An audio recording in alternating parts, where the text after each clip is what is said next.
Sit back and get ready to have the most fun you ever had with an electronic device. She wanted me to get rid of the side panels, but I said, spark joy?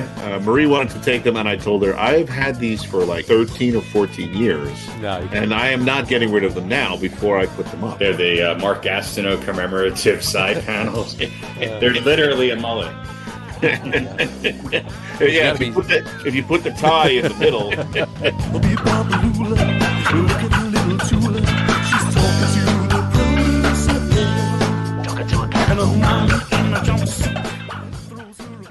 All right, everybody, welcome out to the Logger Room Podcasts show, newly entitled Get On With It. That's what we're calling the show from this point on. So hopefully you enjoyed that name. Jersey Johnny coming at you. And with me, as always, is none other than Mr. RadioPete and Mr. Harry Lug Nutz. And we're going to pair up in threes and get on with it. Get on with it. We're going to get on with it. It's about time. It's about time we're getting on with it. So the intro will be smoother from this point out. So we're experimenting with a couple of things, but in any event, pretty much all the same except for the name. Get on with it, and we think that will be. And Pete's now a taxi driver, and he's going to be. He's an Uber driver. He's an Uber broadcasting from his. He's actually a tour guide. He's a tour guide. He's a tour guide from Greater Long Island area. That's right, Nassau Coliseum. He's showing people where Brian Trottier lived when he played for the Islanders. And Dennis Potvin. That's right. That's right. Yeah, they're gonna, go this way. I'm driving people home the long way. There you go. I am in the car. I am in Babylon Village. Babylon Village, New York. And Babylon Village. We did our taxes earlier this evening. He's been a long, long while in Babylon. He has. Mm-hmm. Yeah. Long, long while in Babylon. And to a tropic isle of Avalon. All right. Anyway. Let's. Has this started? Are we started? I think we started. Did we start? Yeah, let me check. Started. Hold on. Let me check Facebook. Let's do this. Let's pick a topic. Why don't we pick a topic? Well, let's start this. Do you remember last week since we're going to start with baseball, remember last week I showed you the Polar Burger? Yes. That was this right Donnie here. Diesel. The Donnie Diesel. Diesel Polar Donnie. Burger. Diesel Donnie Polar Burger. Exactly. It's made from a raccoon. It's a raccoon or a New York rat or a possum. A possum. Sure. Possibly a possum. Possibly a possum. Well, here's Pete actually presenting it. So there you nice. Go. There you go. It looks pretty good.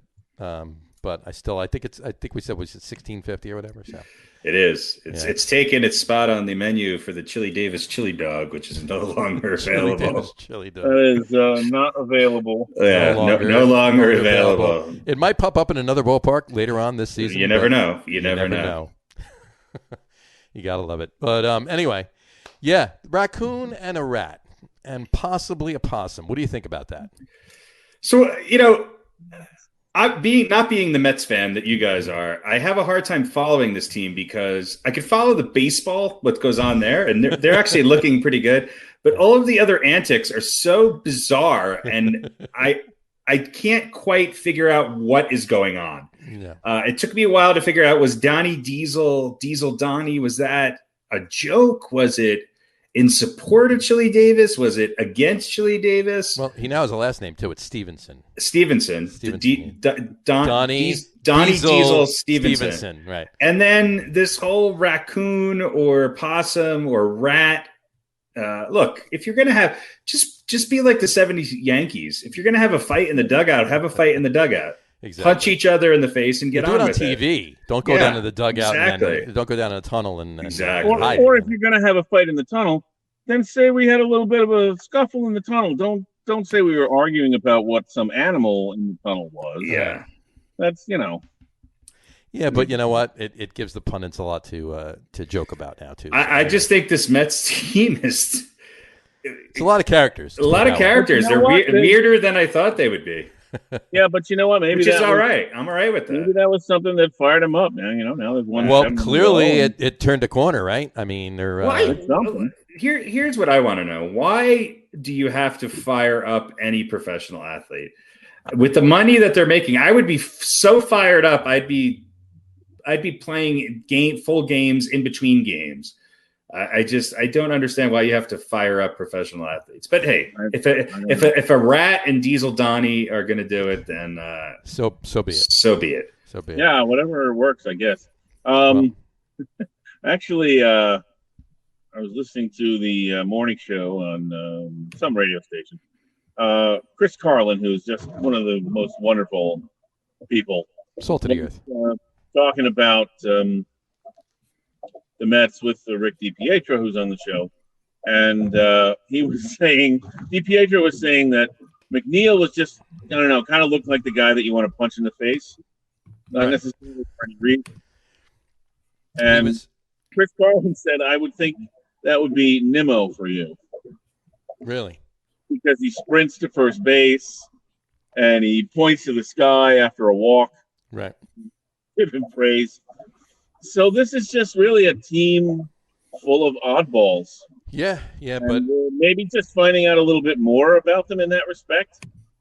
But if that's what it takes to be successful, I mean, you know, one of those Red Sox championship teams, right? That was a bunch of flakes and oddballs and bohemians or whatever, and yeah, bohemians. They just went out and played and won a World Series. So I love when people describe Manny Ramirez as a bohemian. Yeah, but he meant Bahamians. Bahamians, right? Hey, look, they're winning. They're 5 games above 500. They're not really scoring a tons of run, but much like most of the league, their pitching is pretty damn. You have to, I mean, as a Mets fan, you got to be really happy with the performance of the pitching staff. Yeah, I mean DeGrom. I know he's, you know, we'll mention that in a little bit. He's on a 10-day DL with right side tightness. It doesn't look like it's anything beyond that, so he should only miss 1 start. But his ERA right now is .68. His ERA. Yeah, well, I mean, he's obviously, you know, arguably the best pitcher in baseball. I would say most people would think so. And, you know, we all know you can't score from blah, blah, blah, blah, blah, blah, blah. Sure. But Stroman's got a 2.01 ERA. Stroman's looking good. Walker pitched great. He's pitching really great. Taijuan Walker. I mean, he looks like a steal that they picked up. You know, I mean, he's just, you know, knock on wood there. He beat your buddy Matt Harvey today. He beat Matt Harvey today. Yeah. And you guys were able to beat what I think is the hottest pitcher in baseball yesterday by John getting Means, to the bullpen. Yeah, got to the bullpen. Because Means is lights out. Yeah. That guy's no joke. No, he's not. He's not. They got to the that bullpen. Guy is kept it no close, joke. Got to the bullpen, and and speaking of the bullpen, the Mets bullpen, since April 22nd, the bullpen ERA, the overall bullpen ERA is 1.71. Yeah. And they lead the entire Major League Baseball in bullpen ERA. I think I read today their starting staff through, I don't know, how many games have they played? 33. 30. I think I read today 31. Their starting staff ERA was 2.89. Okay. A lot of that, of course, is DeGrom being at -11. Mm-hmm. But still, that's pretty impressive. Yeah, really impressive. It's insane. And on Sunday, when DeGrom came out after the 5th inning, when he had that right side tightness, Castro, Barnes, and Diaz combined for 4 innings, 5 strikeouts, 3 hits, and 2 of the 3 hits were Barnes. No walks. And 1 earned run, and that was Barnes. Castro was a perfect inning and a batter, and then Diaz, same thing. So, they're looking okay. They're looking decent, and Diaz is pitching decent. Just don't put him in. Just don't put him in when it's not a save situation, and you're good to go. You know, but yeah, overall they are looking good. Matt Harvey got a pretty decent welcome today. In fact, he said that he said that he was tears in his eyes a little bit. You know, he was choked up because he misses, pretty much misses that. You know, holds a special place in his heart, is what he said.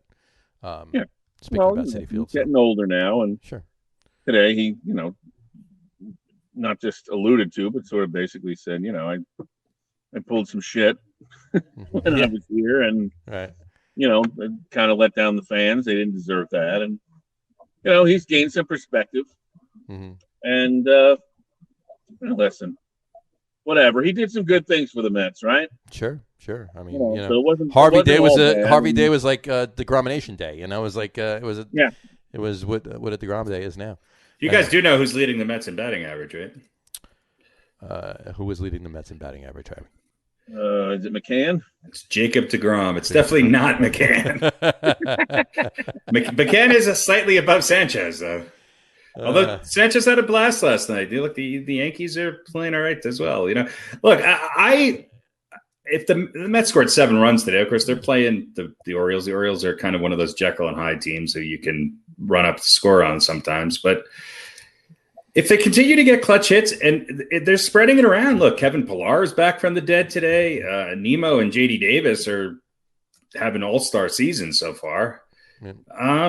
You know, if Lindor can just tick it up a little bit, and he's got a 5 or 6 game hitting streak now. Yeah, and Conforto can pick it up. But I mean, Conforto's got 13 RBIs. Alonso's got 17. I mean, they're even Smith is. I mean, look, 250 this year is pretty good batting average. Sure.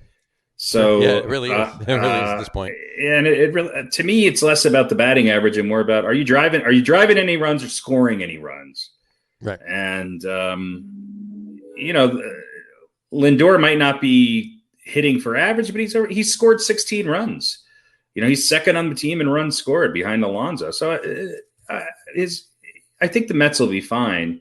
It's just, and look, if they can get Syndergaard back and keep the performance from their other starters, this is a team that's going to battle for the National League East. And I think right now, based on how they've come out of the gate, I think that there's a lot more upside to the Mets than some of the other teams in that division. Yeah, definitely. And it's definitely a weird division. And you know, you thought it was going to be one of the toughest in baseball, and you know, it hasn't been looking that way as of yet. But don't count out the other teams just yet. Don't count out the Nationals. They're a team that aren't really hitting great right now, but I think the Nationals and the Braves and the Phillies. I mean, the Phillies are 19 and 17. They're only a game and a half behind the Mets. And somebody predicted the Phillies would be better than people thought they were this year. Sure. I think out of those teams, I think the Braves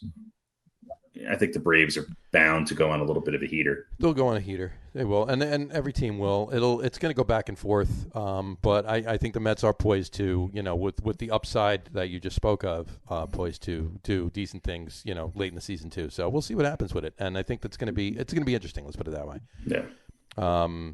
Over to the West, really quick before we talk about the Yankees. What's up with the Dodgers? It's hard to repeat since 27 Yankees, right?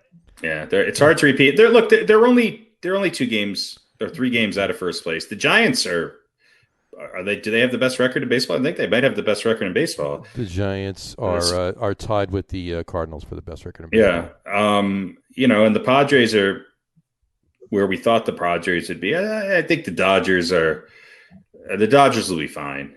Yeah. The Padres just lost 4 or 5 guys to COVID protocols, right? Yeah. Who knows?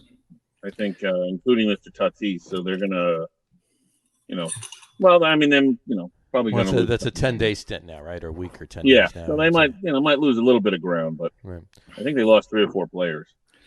There's a lot of parity in baseball this year, and I don't think that you're going to have anybody that totally blows things away. But the teams that always seem to somehow overperform.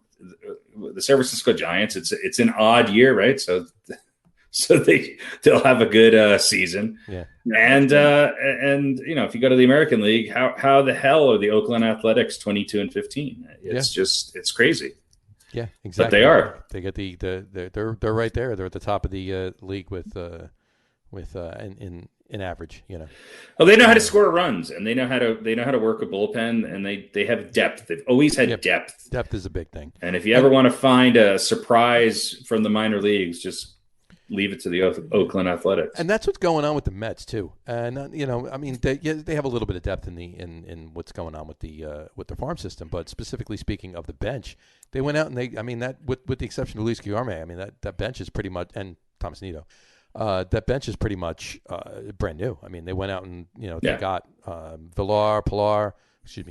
and Pilar and Alomar. Kevin Pilar was a good pickup. Yeah, big. A lot of people wrote him off as done, and so they got some not bargain basement, but they got some guys who they took a chance on, and it's working. They got the baseball players and some experience, which is good because I don't think that a team full with just young guys is always the best solution. So pretty much. And speaking of COVID protocols, what's up with the Yankees? Well, it sounds like their coaching staff was obviously in a meeting where somebody wasn't wearing a mask, and they've all been vaccinated too. Yeah. So I mean, it's they never said that you couldn't get COVID. It's just that you're going to deal with it a lot easier with the vaccine. So the vaccine was not necessarily a preventative as far as getting it. It was just you weren't was proven to keep it from being particularly severe. Keep it from getting severe, right? Exactly. The overwhelming group of people. So, I don't know. Listen, this will just be fuel for the anti-vaxxers, right? Of course. The vaccine's a hoax, and there's no reason to take. You're going to get the thing anyway, so. Right. So, well, speaking of the Yankees, Stanton, he's on a bit of a tear, huh? Well, he had one.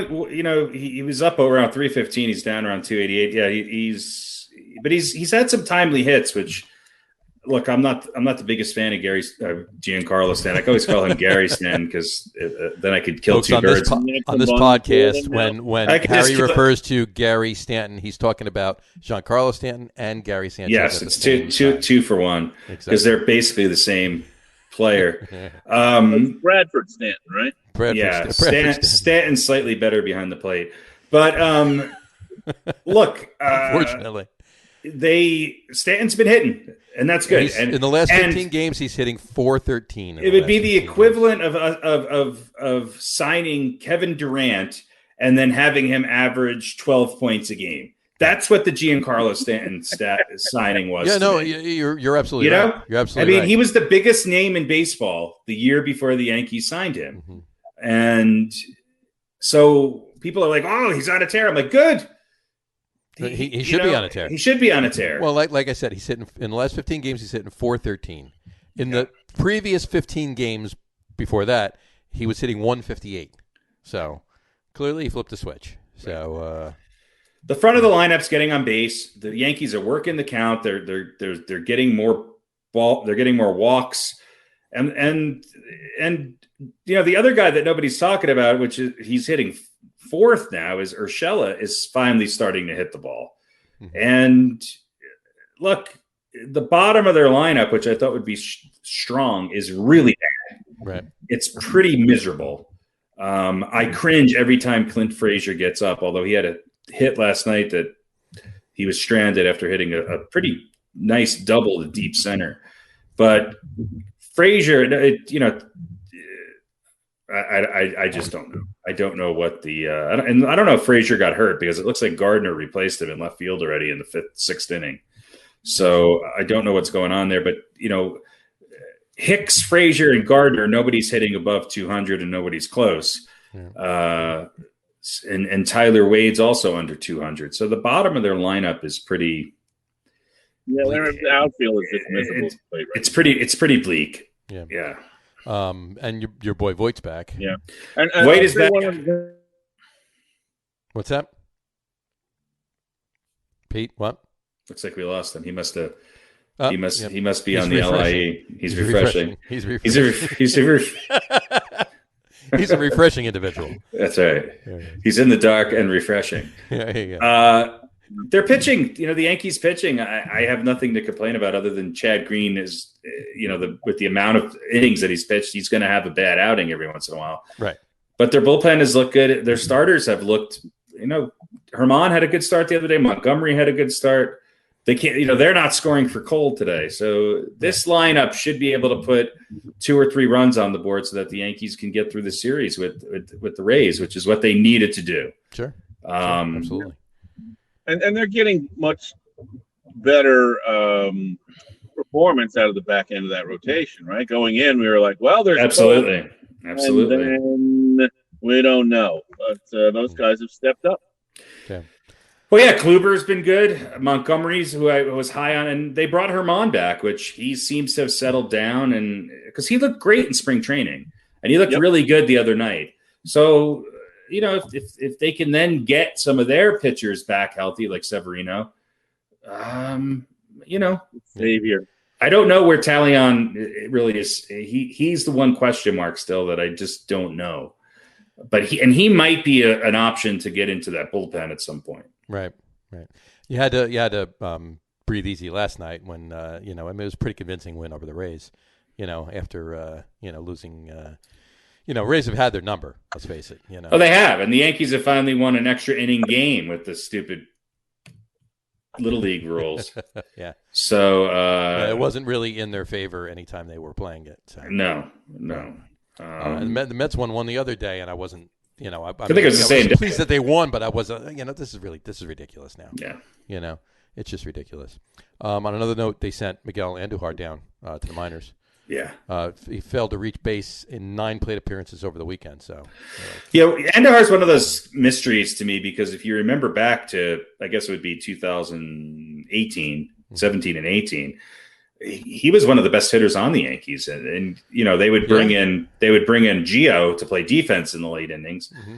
But Andujar was the starting third baseman. And I don't know what's happened to his bat, but hopefully he gets it back.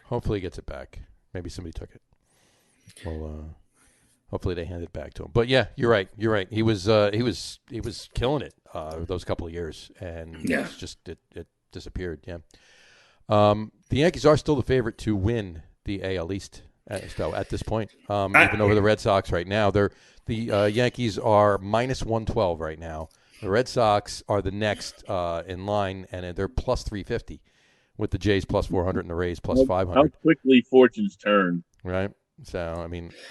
I think the Yankees need two more outfielders that can hit above 250. And I still think a Trevor Story trade would be a big It's going to happen. It's you know what? I think there's no way I would be willing to bet money on it because there's no way that they are going to let Trevor Story not walk or go somewhere else.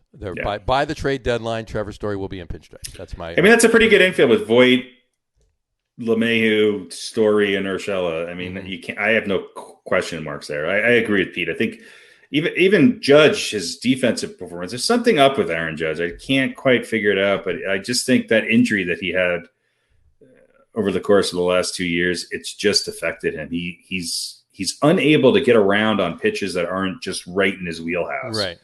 And the pitch has to be right where he needs it to be. Yeah, and the year that he, he's got 9 home runs right now? Hitting all those home runs, he was hitting everything. I mean, you try to pitch him up and away, and he'd go opposite field. Power it out, and still just drive it.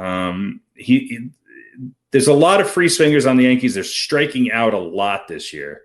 And it's just there's a lot more movement on the ball. The balls are lighter, so they're not traveling as far, and the ball is moving a little bit more. Mm-hmm. So these pitchers that have any sort of movement, whether it's a cutter or a breaking pitch or a sinker, they're doing better. Yeah, they are. And there's a lot more fly ball outs. So, listen, Major League Baseball, obviously, loosening or tightening the ball or whatever they did to it, right? So now we've had another no-hitter now. Right. 4? 5? Is it 5 this year? So, which I think is kind of cool.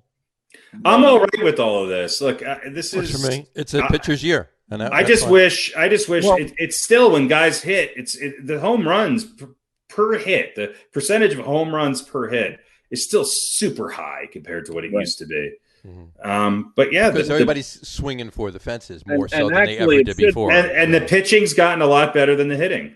And it should be 6, by the way.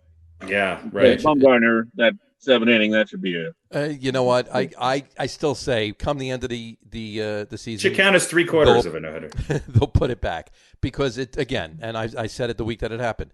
That was not a rain-shortened, delay, move the game, whatever. It was a league-sanctioned 7-inning game.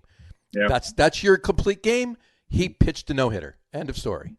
But bottom line, you want to throw an asterisk on it, but he still pitched a no-hitter, So, what are you going to do?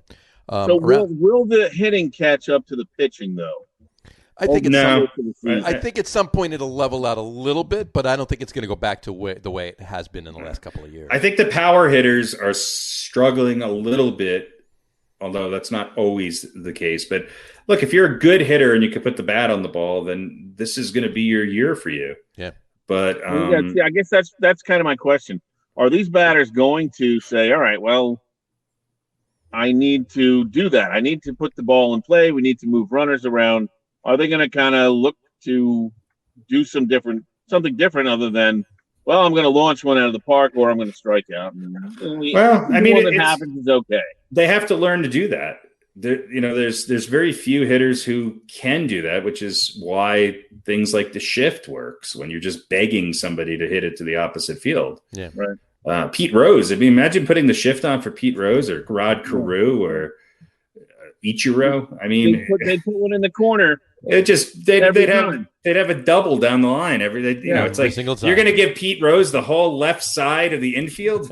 Okay, sure. He'll see you on third base. That's right, exactly. And his helmet will be stuck in your gut. Yeah. It baffles me sometimes. But the pitching has gotten really good. The issue is that in today's game you can have 80 pitches, but if you have 2 bad pitches, you could be down 2-0. Yep. That's the difference in today's game, is that if you give these guys any pitch to hit, there's a good chance they're going to knock it out of the park. This is very true. This is very true, and it's happened. We've seen it happen. Pitching a lights out game, just miss with one, and it's gone. I also think that the strike zone for most of the umpires, if you really watch the digital box and where the balls are and what the umpires are calling, it's pretty close. These umpires have gotten really, let's not talk about Angel Hernandez, but the rest of them have gotten really good. But if there's anything close to those corners, I think the strike's getting called more than a ball. And so the strike zone may have expanded just a little bit, but the strike zone definitely expanded a little bit. Yeah. You see more as far as bad calls, or if you're just comparing it to that digital box, you see more balls outside that box called strikes than you do balls that are on the corner of one of the called balls. If it's close to that box, too, you're getting a strike. Right. More often than not, the box is bigger than small. Which makes it, guys swing. They're starting to swing a little bit more, and with the movement on the ball, it could start in the strike zone and it's dipping out and it's getting the corner of the box. Yeah, a lot of pitchers are throwing wicked junk. It's really crazy. The movement that these pitchers are putting outside. Maybe tightening up that ball actually is affording them more movement on the ball. Oh, there certainly are. There's more movement. If you listen to the comments that like Aaron Judge has made or some of the other players, they're like, there's more movement. It's harder to spot the ball. Even DJ LeMahieu was commenting on it. I mean, DJ's hitting 280 and when he's a 300 hitter. So he's striking out. I think he's struck out almost as much this year as he did all of last year. Yeah. So there's movement. It's harder to place the ball. And that's why I'm saying, because they're professional hitters, right? At least some of them are anyway. Right. But that's why I'm saying I think the batters are going to eventually catch up with the ball a little bit. It's not going to be. They're not going to go back to the way it's been the last few years, but they're going to be. The league average is going to come up a little bit. They're going to be. They're going to catch up with the ball. They're going to follow the movement. They're going to know the signs of what it's doing, especially facing a pitcher now for like the third or the fourth time in the season, right? And got his stuff down. The batting averages are going to come up. It's not going to be home run central like it has been over the last couple of years, but I think they'll catch up with it a little bit. I agree. So, yeah, they'll make adjustments. I mean, it wasn't that many years ago that the strike zone was basically the knees to the belt, right? Yep. Yeah. And then said, well, we're actually going to make it what it is in the rule books, which is, to the letters. And, there's a bunch of noise made about that. And if you're Angel Hernandez, it's the shins to the letters. But well, and I also don't think there's any time your bat moves, there's no such thing as a check swing anywhere. I mean, if they challenge a check swing, it's called a strike. I would say 75% of the times there's no check swings. Now, was that a situation where they're swinging harder and they're more muscular and they just can't stop the bat, or was there never really a check? I just think the rule has changed. I think if that bat, it used to be that it had to cross the plate. The umpire either on first base or third base has to see the tip of the bat, that tip side of the bat. So now, if he sees that, it's a strike. If the bat approaches the base, the home plate. And a lot of guys are. I've seen a few called, but for the most part, I've seen especially anybody with a closed stance. where if they bring that bat around, I mean, it's already there. Well, but if you have a close stance, it's a lot harder to stop the bat. That's what I mean. Yeah. So it's and if you're swinging for the fences, it's a lot harder to stop the bat as opposed to I'm just trying to pop a single, out over the shortstop's head or something like that. Right. Right. So, well, I mean, factors. Yeah. A lot of things have changed a little bit the way they're calling things, and strike zone, the way they're calling balls and strikes, and everything else. But you know what? It's the game's morphing a little bit, and those changes I don't mind because they're what's the word I'm looking for? They're just it's progression, right? It's natural progression. Things are occurring that way. It's the things that they're putting in that are ridiculous. Yeah, the goal to speed up the game is just ridiculous. Let's make the game 25 minutes long, and we'll have a 5-minute press conference, and then get on to Real Wives of Ocean County. If there's a sport you want to speed, look, how popular is golf? Yeah. Is there a longer, more drawn out? I mean, not only is it long every round, but it's 4 to 5 days. Right. I mean, well, yeah, but you've got dozens of guys. Someone's always swinging the club. Mm-hmm. You know what I mean? You've got two dozen. You got 2 dozen guys coming to the plate in a baseball game. Well, no, but you don't have to wait for because the coverage is there's somebody on every hole, so they can go from camera to camera and see adjusting their gloves. It's not like you're following one group. My point being is they didn't say let's just make it 14 holes. No. Right. No, let's cut it back to 14 holes. That's right. To end it a little bit sooner so that the kids can get more involved in it. No, it's ridiculous. It's stupid. It's just asinine rules, and the more things that they're trying in the minors, it's just more asinine. So I'll tell you what I would like to see though, just as a test. Good. I'd like to see a robot ump. Yeah. For what they're going to have to do in the minors. I know, and but I think the idea of asking for robots in our world is just. I'm not saying I think that they should go that way. I put a physical robot behind the catcher. I want it to be the robot from Lost in Space, right? Who sort of looked like an umpire. You've got the track. Strike, Will Robinson. Strike. Just have just use it use it for one game. With the claw hands. Yeah, a ball would fit perfectly. No, I want to see.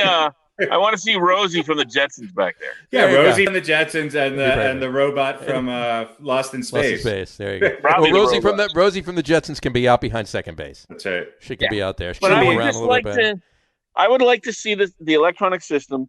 Because she can fly, right? She can go up and she flies. Plus, she's got the apron where she could put the balls in there. True story. I just like to see it call a game, just to see how it does and what the results are.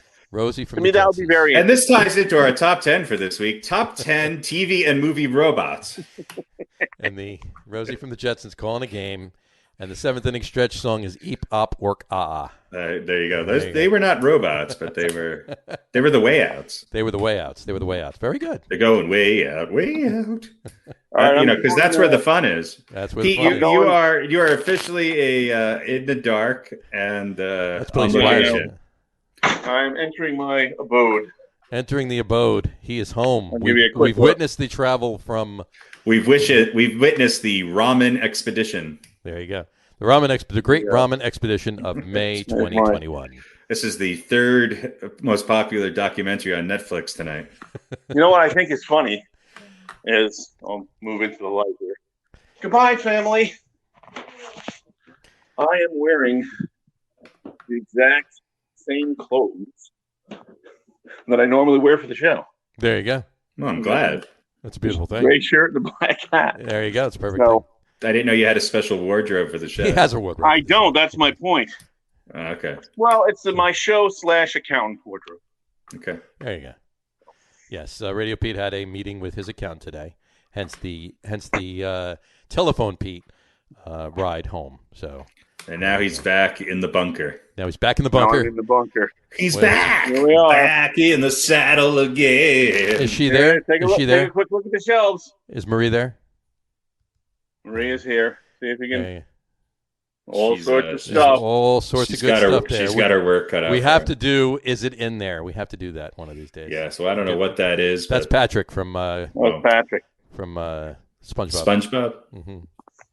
All right, so let me get you can actually sign on and before you sign off. So plug my. Oh, I can. A seamless transition from remote Pete to was that your bong or your this is microphone bong or your lava lamp that you just moved there? It's a little of both, actually. A lava bong. Lava bong. Gotta love it. All right, let's good band name. Radio Gold. This is. I swear. Lava bong is a good band name. Can we get some feedback going? Yeah, you might actually have some feedback. So I'll be ready with the mute just in case. Let's let it rip. Hang on, I gotta. Lava bong. That's what we should have named the show. Not Get On With It. We should have called it Lava Bong. Lava bong. Victory nipple. Hit the lava bong and win the victory nipple. All right. Well, that sums up baseball. Pretty much. Yeah. While he sets that up, I'll just take a quick little trip around the league here. And why could I ask you there, John? Why the Milwaukee Brewers jersey today? It was. I opened the closet. It was the first one I saw, so I figured I'd. One of the best logos in baseball, don't you think? Yeah, definitely. It's an actual M and a B. Yeah, I knew. M and B. But it looks like a mitt with a ball. It looks like a mitt with a ball in it. Absolutely. And then the sleeve has the back in the 80s they had the Wisconsin blue. They had wasn't the hat completely blue? It didn't have the yellow front on it. It was completely blue. Yeah. This is the alternate hat for this uniform. That's right. And this is Christian Yelich's jersey number. So is he playing? He's still playing. No, but I mean, wasn't he out? He might be. I'm not sure. The Brewers got off to a good start. Now they're, I think, 3 games behind the Cardinals. They are 3 games behind the Cards. Yes, Cardinals are kicking butt in the NL Central. The Giants in the West. Giannis is going to play for the Brewers right after the NBA season is over. Yeah, once it's done, he transfers over and he plays. He's going to play first base. He goes over to Miller Park and he starts playing first base for the Brewers. Yes. Imagine how wide he could lean over towards second and just. But I could play shortstop and just throw it somewhere near first base, as long as it's in the area in the vicinity. When you have a 7-foot first baseman with a 7'2" wingspan, exactly 7'2" each arm is 7'2". Oh yeah, exactly, exactly. So he's got a 14.5-foot wingspan. That's right. But hey, you know what? Here's Radio Pete. Look at that. Oh. Oh, so it's not Radio a feedback. It's not a feedback. There we go. We had to mute that. There we go. I think we should have 2 Petes. There we go. I just muted both of them. All right. I'm kicking the telephone Pete from the telephone studio. Pete. Telephone Pete. Oh look, now I'm not in my usual spot. Oh, there you go. I'm gonna miss that guy. You're going to miss that guy. So, Radio Pete. How was Telephone Pete going? It's good. I'm just glad that worked. It worked? It worked fine? I'll have to check my data. I'm not sure how much data that used, but you got to love it. We have rollover, so I think I had about 10 gigs. It's all good. It's all good. So here we are. What are we talking about? So we were just wrapping up baseball. We're just going through it. We're talking about the Brewers were 3 games behind the Cardinals in the Central. Cincinnati's playing decent ball too. I mean they're at 500, but so's the rest of the league. Mm-hmm. Pirates kind of took a dive. Speaking of the Pirates, did you see who they DFA'd the other day? DFA. What is DFA? Designated for assignment. Willie Stargell. Basically let him go. No, that would be the Todd father, Todd Frazier. Oh. Yeah. Todd Frazier still won't give up. He got picked up by the Pirates, and he was playing. He wasn't hitting well. I think he hit 3. He was like 3 for 45 or something like that. But they DFA'd him. Better than Sanchez. And he was actually just spotted about 12 miles away from me at a Little League game just a little. Isn't he from South Jersey? He's from Tom's River. He lives about He was born in Point Pleasant. Born in Point Pleasant. He lives in Tom's River. He lives about 12 miles from me. And that's the Todd Frazier update. That's the Todd Frazier hour or minute update. So Pittsburgh let him go. And there was actually a back and forth, too. One of the DJs on local sports station in Pittsburgh basically said, don't "Don't let the door hit you in the ass" to Todd Frazier, and it was like glad he was gone and everything else, and pretty much coming down on him, really ripping into him. And Todd Frazier went back at him, and calling him some names. We'll leave it at that. But it's a whole thing. You just Google it and you could check out the. It's the biggest news story in. It was the biggest news story in Pittsburgh. Absolutely. For a while there, but in any event, they let him go. And over in the we talked about the American League. Oakland's just on a tear. The White Sox are playing really good ball too. So, I think we picked them to win that division. We did. So anyway, so that's that. A couple other Major League Baseball notes. Trevor Bauer has been reported to be not happy in Los Angeles. What? Why? Well, the article states. Hold on, nobody saw that coming. Is this the National Enquirer? Pissed. The article says pissed. Trevor Bauer is not happy with Dodgers. This isn't what Trevor Bauer imagined when he signed with the Dodgers. He expected winning, lots of it, and the early returns aren't favorable. So there you go. He's pissed off that the Dodgers are losing, basically. Well, they're 2 games above 500. Stamping his feet and whatever. They're also. It's interesting how they're not better than they are because they are plus 34. Yeah, they are. And so when they win big. There's only one other team that has a bigger plus, and that's the White Sox, are plus 59. Mm-hmm. But so when they win big. Of course, a lot of that had to do with the beginning of the season when they were just trouncing the Rockies. The Rockies, yeah. So all right. Hey, look.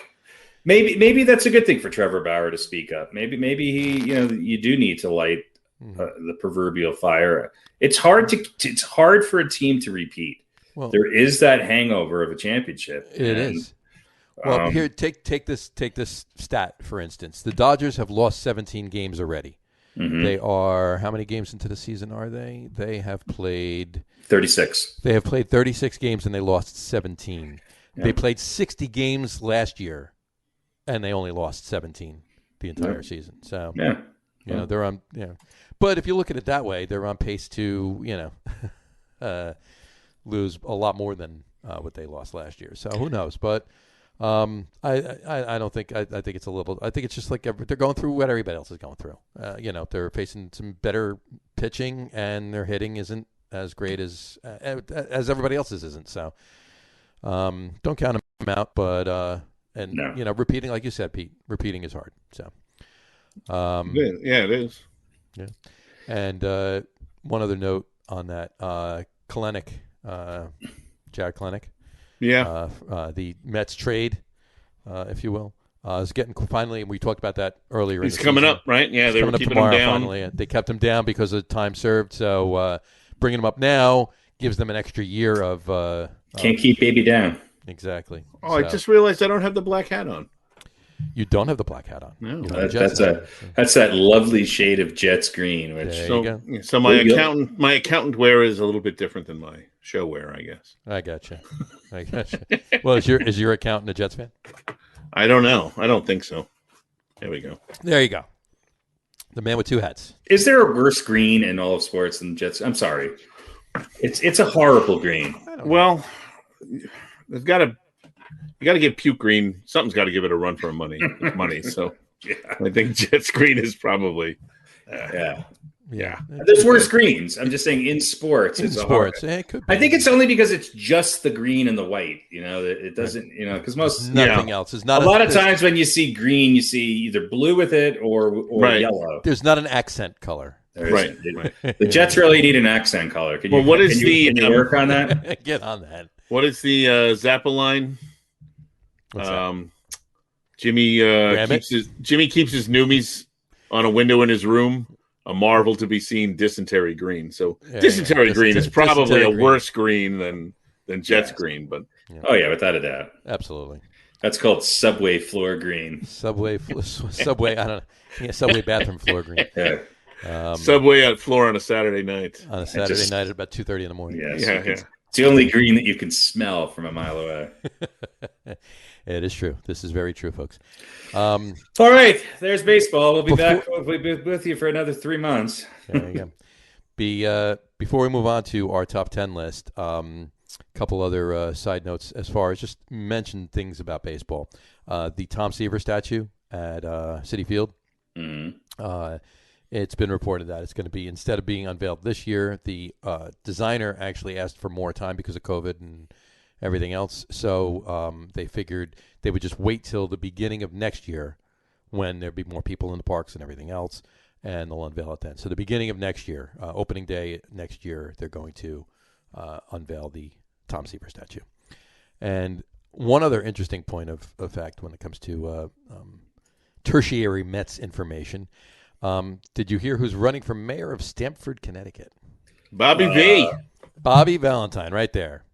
He's running for mayor of Stamford, Connecticut. It's hometown. And Bobby V's is in the restaurant. His restaurant is in Stamford as well. So yeah, well, this has got good name recognition. So this is true.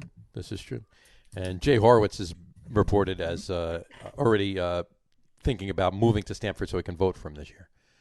So yeah, okay. I want to just mention one other thing here. Sure. And this is kind of a sort of a knock on some journalism here. So Shohei Ohtani. Yep. He's also running for mayor of Stanford. Yeah, he is running for mayor of pitched Pomona. Pitched 7 innings and struck out 10 players. Tuesday, I believe that was. And then led off the game, was a leadoff hitter today, which is something, according to this news story, that hasn't happened since 1916. He became the first player since 1916 to start a game as a pitcher and then lead off as a hitter in the following game, per the Elias Sports Bureau. And who was that? Well, here's my beef. Go for it. Then they talk about, he's hitting and he's doing this. There's a side link to Kevin Durant saying it was phenomenal and this and that and blah, blah, blah, blah, blah. They never mention who the other person was in 1916. Nowhere in this article does it say anything. I mean, you got to kind of figure it was probably Babe Ruth. It could yeah, have been but other people I mean, too, but they would at I least... thought it was B. Arthur.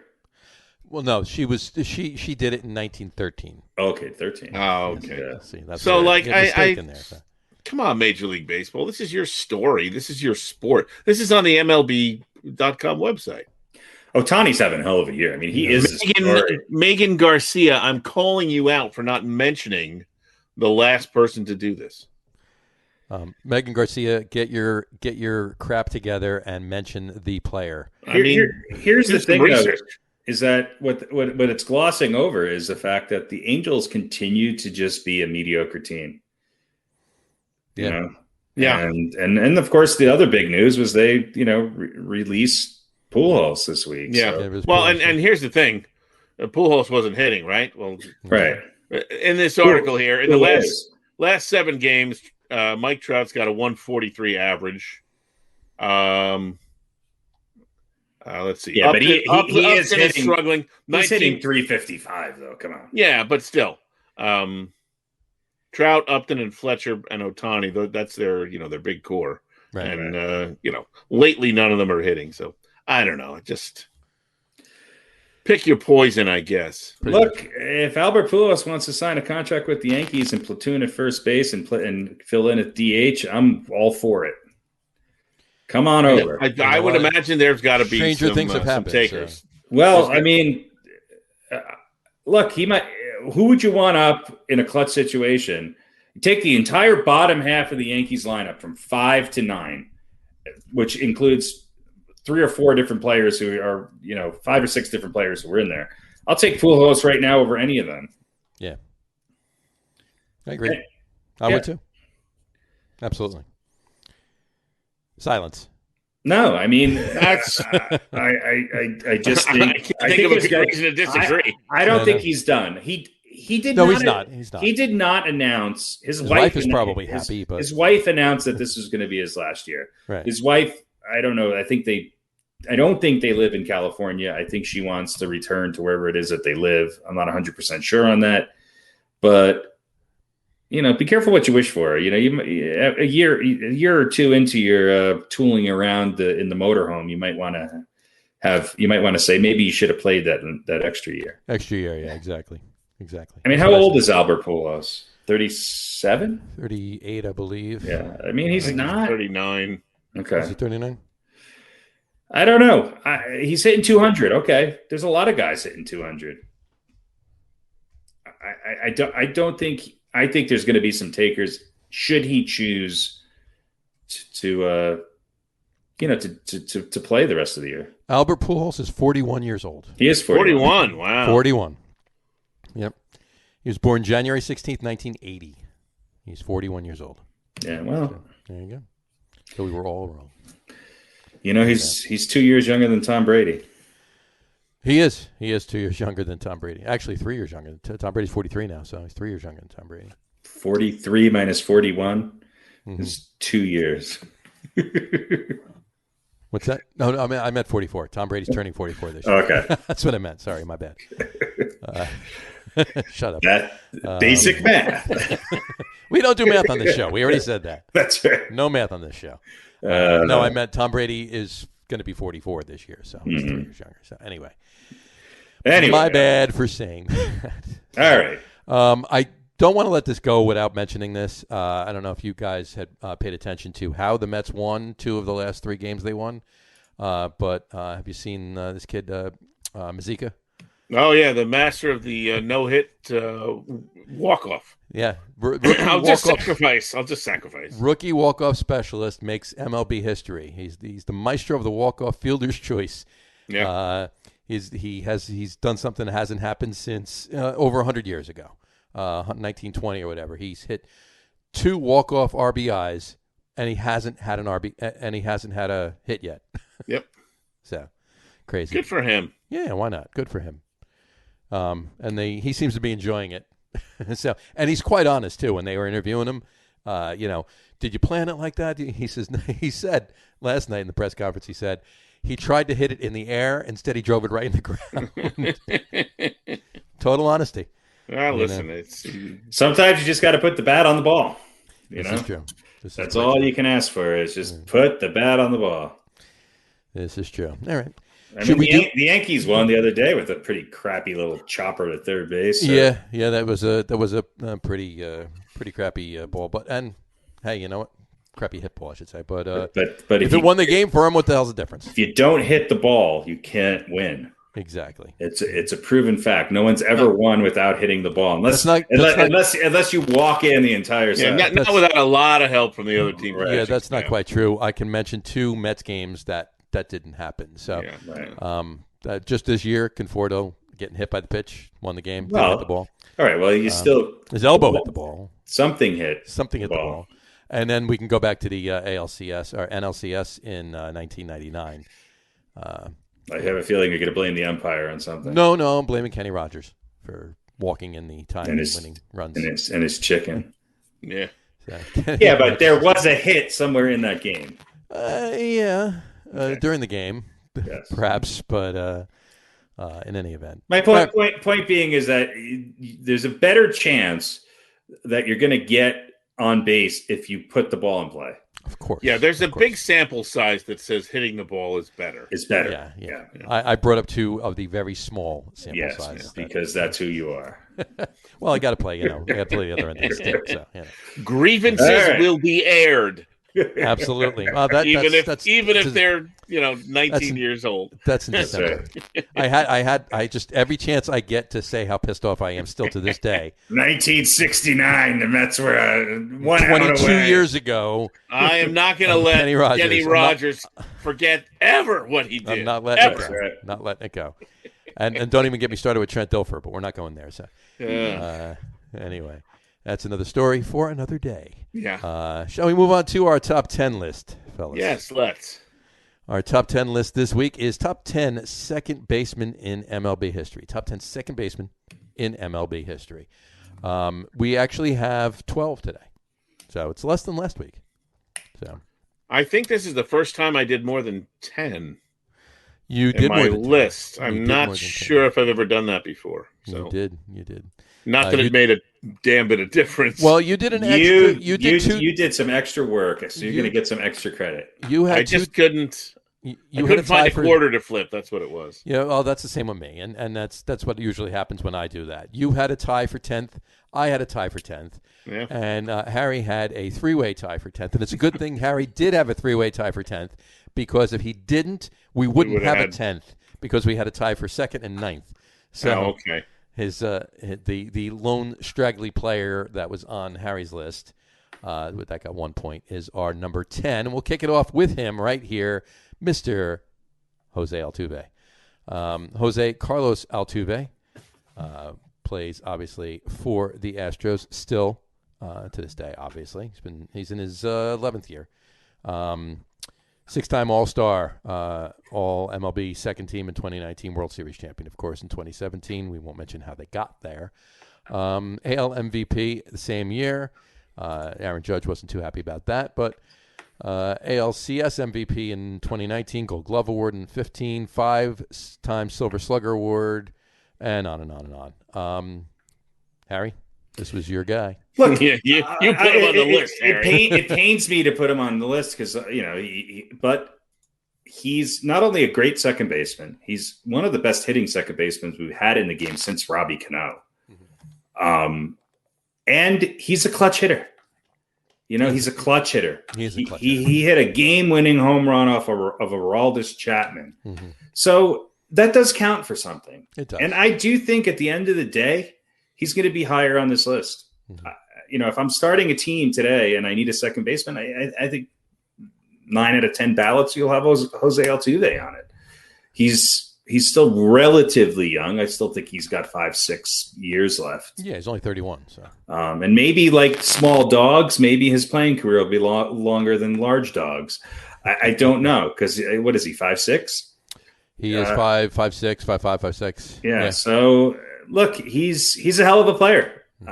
He's 290 this year, so he's a Yankee killer. He's a clutch hitter, and he's one of those guys. And there's a few of them on the Astros over the years that seem to know how to get it done in clutch situations, and so that's why he's on my list. And I do think, if you look at his career, I think it stacks up well against some of these other guys that we're going to be discussing. And I think 5, 10, maybe 15 years from now, he'll probably bump a couple of these guys off this list.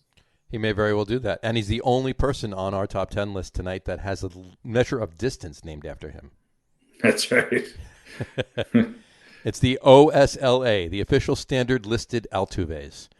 How many Altuves was that ball hit? That's right. Exactly.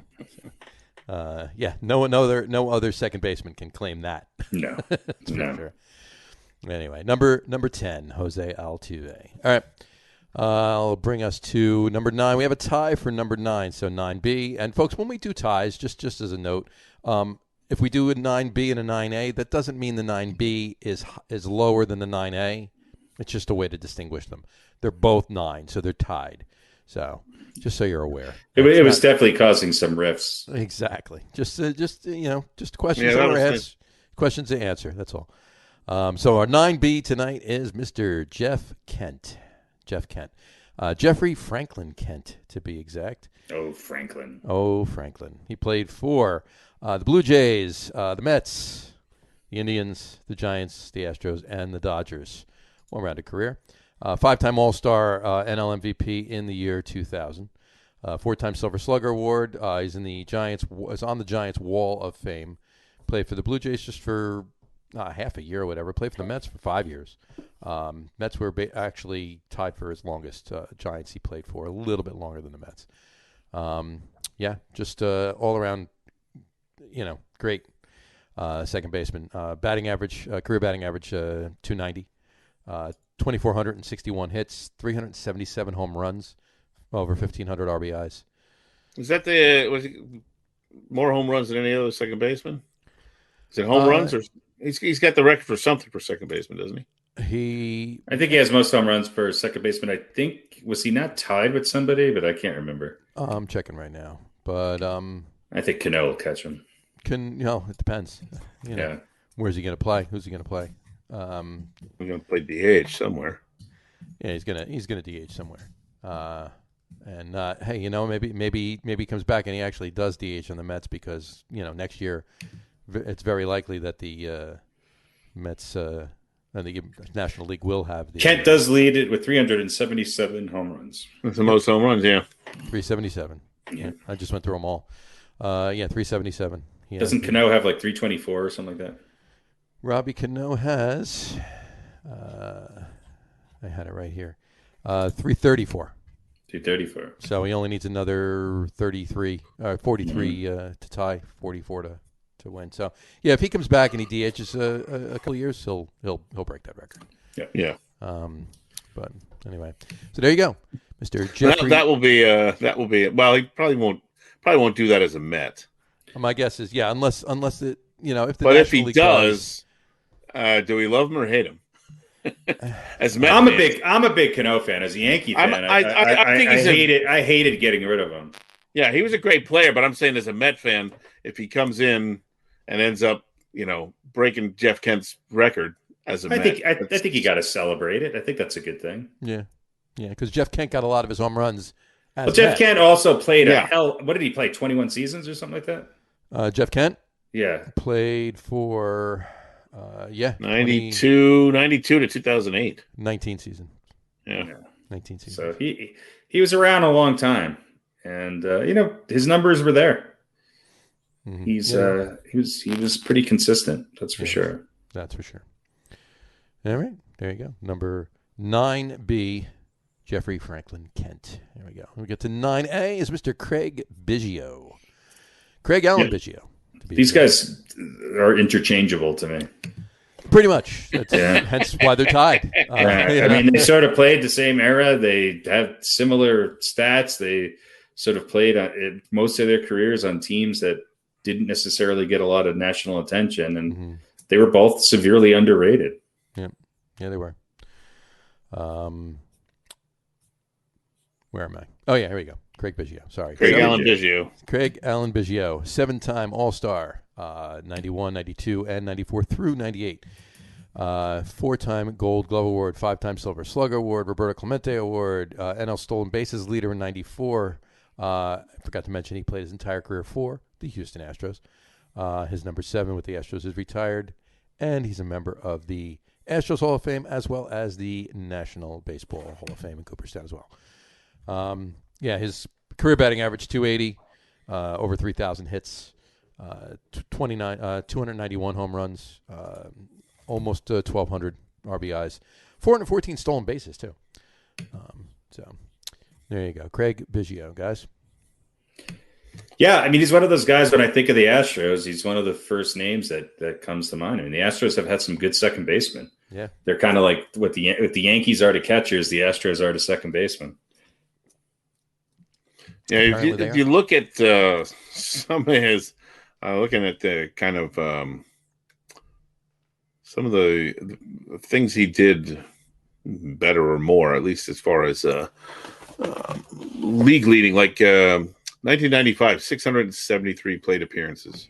Yeah. 97, 744. 98, 738. 99, 749. He got on base to the plate. Yeah. He was much like Altuve. 146 runs scored in 97. He got on base. He scored runs. I think he was a leadoff hitter, or either the first or second slot most of his career. Yep. Led the league in hit by pitches 5 times. By the way, he won the Don. He won the Don Baylor Award. He won the Baylor. Yeah, he was not. I mean, there's a guy who a couple seasons he hit over 50 doubles. Yeah, definitely underappreciated. Career doubles, 668 career doubles. Yeah, he ranked 6th in Major League history. Second most ever by a right-handed hitter, too. But gets kind of the other half of the killer bees, right? Bagwell got more of the press. Bagwell got more of the press. Well, Bagwell and Berkman. People forget about Berkman. I mean, they had a really good team back then. They went to 6 playoff appearances in 9 seasons. I mean, I think they all ended their career hitting over 280, probably closer to 300. So they were good. They were a good team. They were a very good team. Craig Allen Biggio, number 9A. All right, let's move on to number 8. Number 8 is Roberto Alomar. Robbie Alomar. Roberto Robbie Alomar Velazquez. That's his last name. So all the Alomars, they always have a sub name, or what do you want to call it? I'm not sure, but I have no idea. Robbie Alomar. A second last name. Second last name, something like that. I guess if it isn't the last name in your name, then can it technically be last name? I guess not, but that's second to last name. Second to last. Second to last name. Robbie Alomar. Or as we all know him, Spitty. There you go, Spitty. Not Smitty. No, Spitty Alomar. Spitty Alomar. There you go. Played for a lot of teams. Played for the Padres, the Blue Jays, the Orioles, the Indians. Played for the Mets, White Sox, Diamondbacks, and he finished his career back in Chicago with the White Sox again. 12-time All-Star, straight 1990 through 2001. Two-time World Series champion with the Blue Jays, of course. I think you'd think of him as a Blue Jay just because of those championships. Of course. Yeah. Yep. ALCS MVP in 92, 10-time Gold Glove Award winner, 4-time Silver Slugger. His Blue Jays number 12 is retired. He's in the Baltimore Orioles Hall of Fame as well. He only played for a couple seasons with the Orioles, and he's in their Hall of Fame. And he's obviously a member of Cooperstown as well. 300 lifetime batting average, almost over 2,700 hits, 210 home runs, almost 1,200 RBIs, and he had just shy of 500 stolen bases, 474. Here's his numbers in Baltimore. 412 games, 496 hits, 102 doubles, 50 home runs, 210 RBIs, 44 stolen bases. That's a pretty nice three-year stretch. In 3 years, yeah. He comes from a pretty good heritage as second baseman, too. Mm-hmm. Yeah, that's true. What were his Mets numbers for those 2 years? Mets, 222 games, 226 hits, 40 doubles, 13 home runs, 75 RBIs, 22 stolen bases. Only hit 265. By the way, for Baltimore, he hit 312. 312, 382, 480. For the Mets, 265, 333, 370. So yeah, he was wrapping up his career. He was done a year later, So yeah, but still impressive numbers for the Orioles. That I would say that's probably the second team that I would picture him as an Oriole, even more. For some reason I forgot he was on the Orioles, which is just insane. Yeah, I just think of him as a Blue Jay. Yeah, this is true. It's true, and you know what? I mean, his father was no slouch at second base either. No, and his father played for a bunch of teams too, didn't he? Yeah, he played for a lot actually. Let's see. Sandy Alomar. Sandy Alomar played for. It wasn't quite the hitter. I think he probably only batted like maybe 240 something for 245. Sandy Alomar. Yeah, he played for the Milwaukee and Atlanta Braves for 3 years. And he played for the Mets for a year. In 67, played for the Chicago White Sox, the Angels for a few years, 5 years actually. Hence my point. He's played for a bunch of teams. Yeah, and he played for the Yankees too. Played for the Yankees for 3 years. 3 years. Yeah. So there you go. All right, number 8, Robbie Alomar. All right, this brings us to number 7. Number 7 is Ryne Sandberg. Ryne D. Sandberg, nickname Rhino. Original, isn't it? There you go. Just change one letter. Must have taken half a second to come up with that. Yeah, why not? Hey, it's probably at least it was with him since he was a kid, If it had been Aaron Boone, then it would have been Riney. This is true. It's actually true. Yeah. So he was fortunate. He played for the Phillies for a year, and then he played for the Cubs the rest of his career, which lasted 17 years, but 16 years. Sorry. He 10-time All-Star. NL MVP in 84, 9-time Gold Glove, 7-time Silver Slugger, home run leader in 90 is Chicago Cubs, retired as number 23, and of course he's in Cooperstown.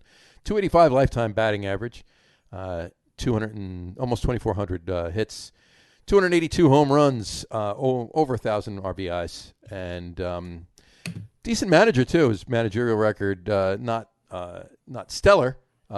Winning percentage is only .428. It was 119 and 59, but he had a few good years with the Phillies. If you really want to hear how fantastic he was, ask anybody in Chicago. Yeah. Yep.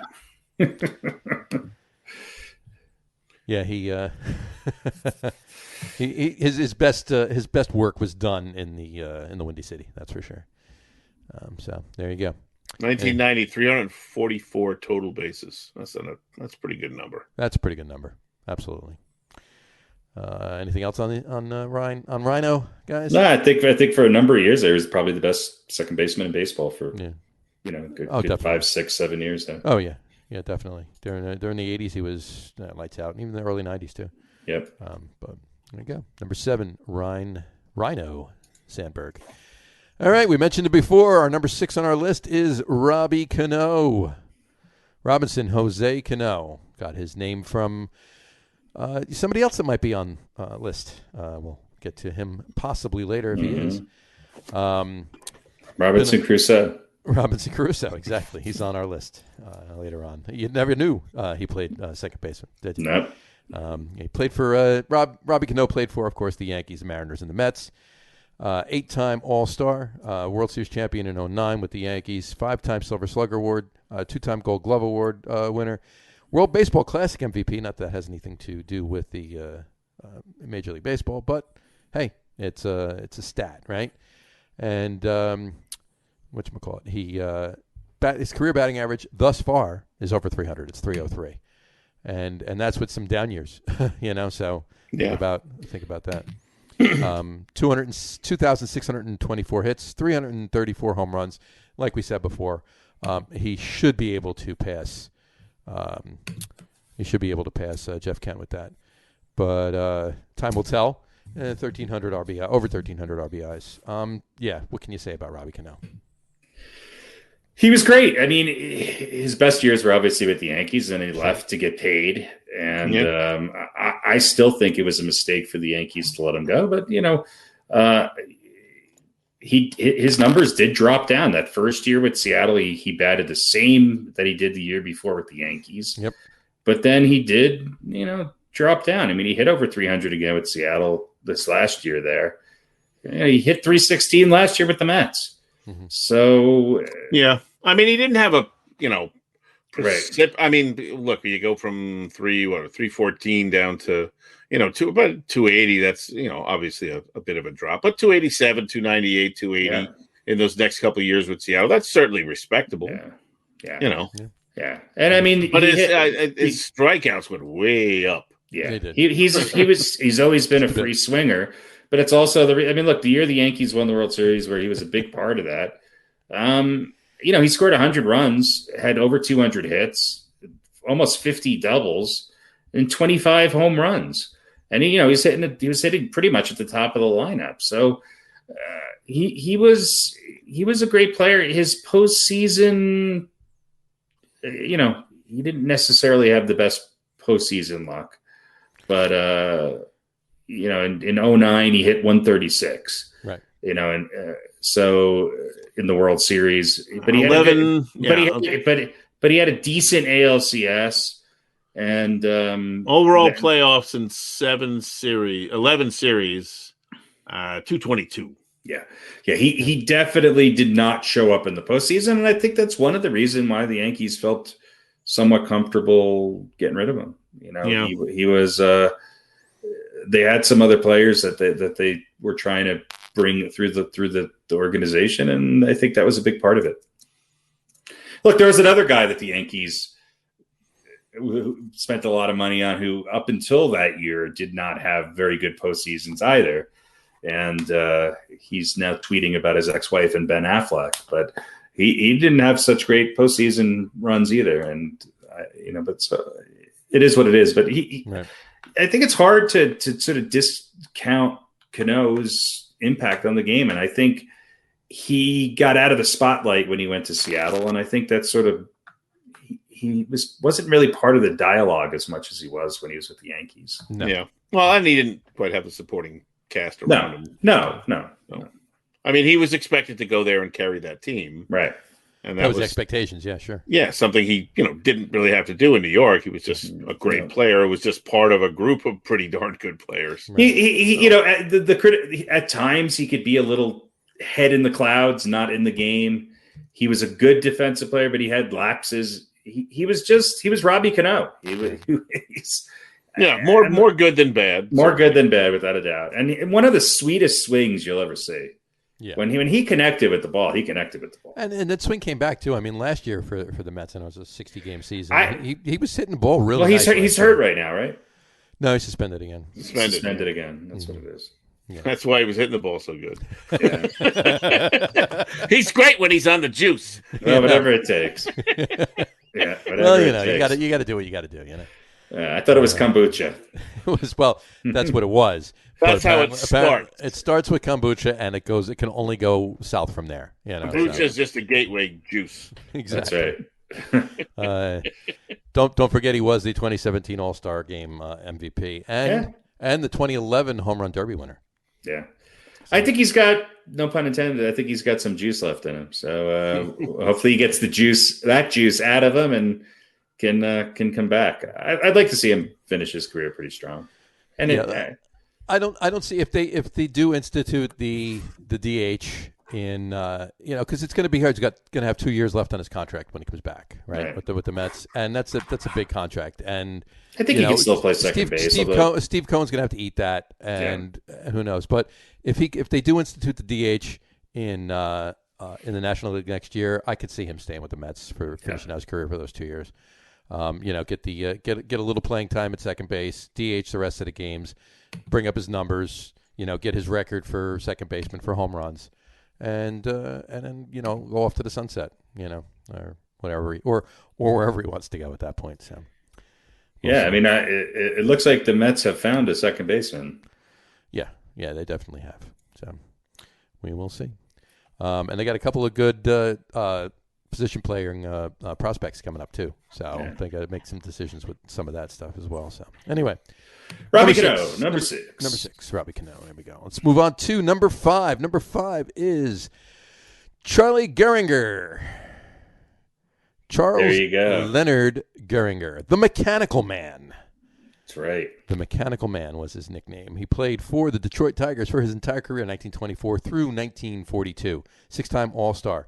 33 through 38. The World Series champion in 35 with the Tigers. AL MVP in 37. AL batting champion same year. AL stolen bases leader in 1929, and his Detroit Tigers number 2 is retired. And, of course, he's in Cooperstown as well. Lifetime 320 batting average. Nice and high there.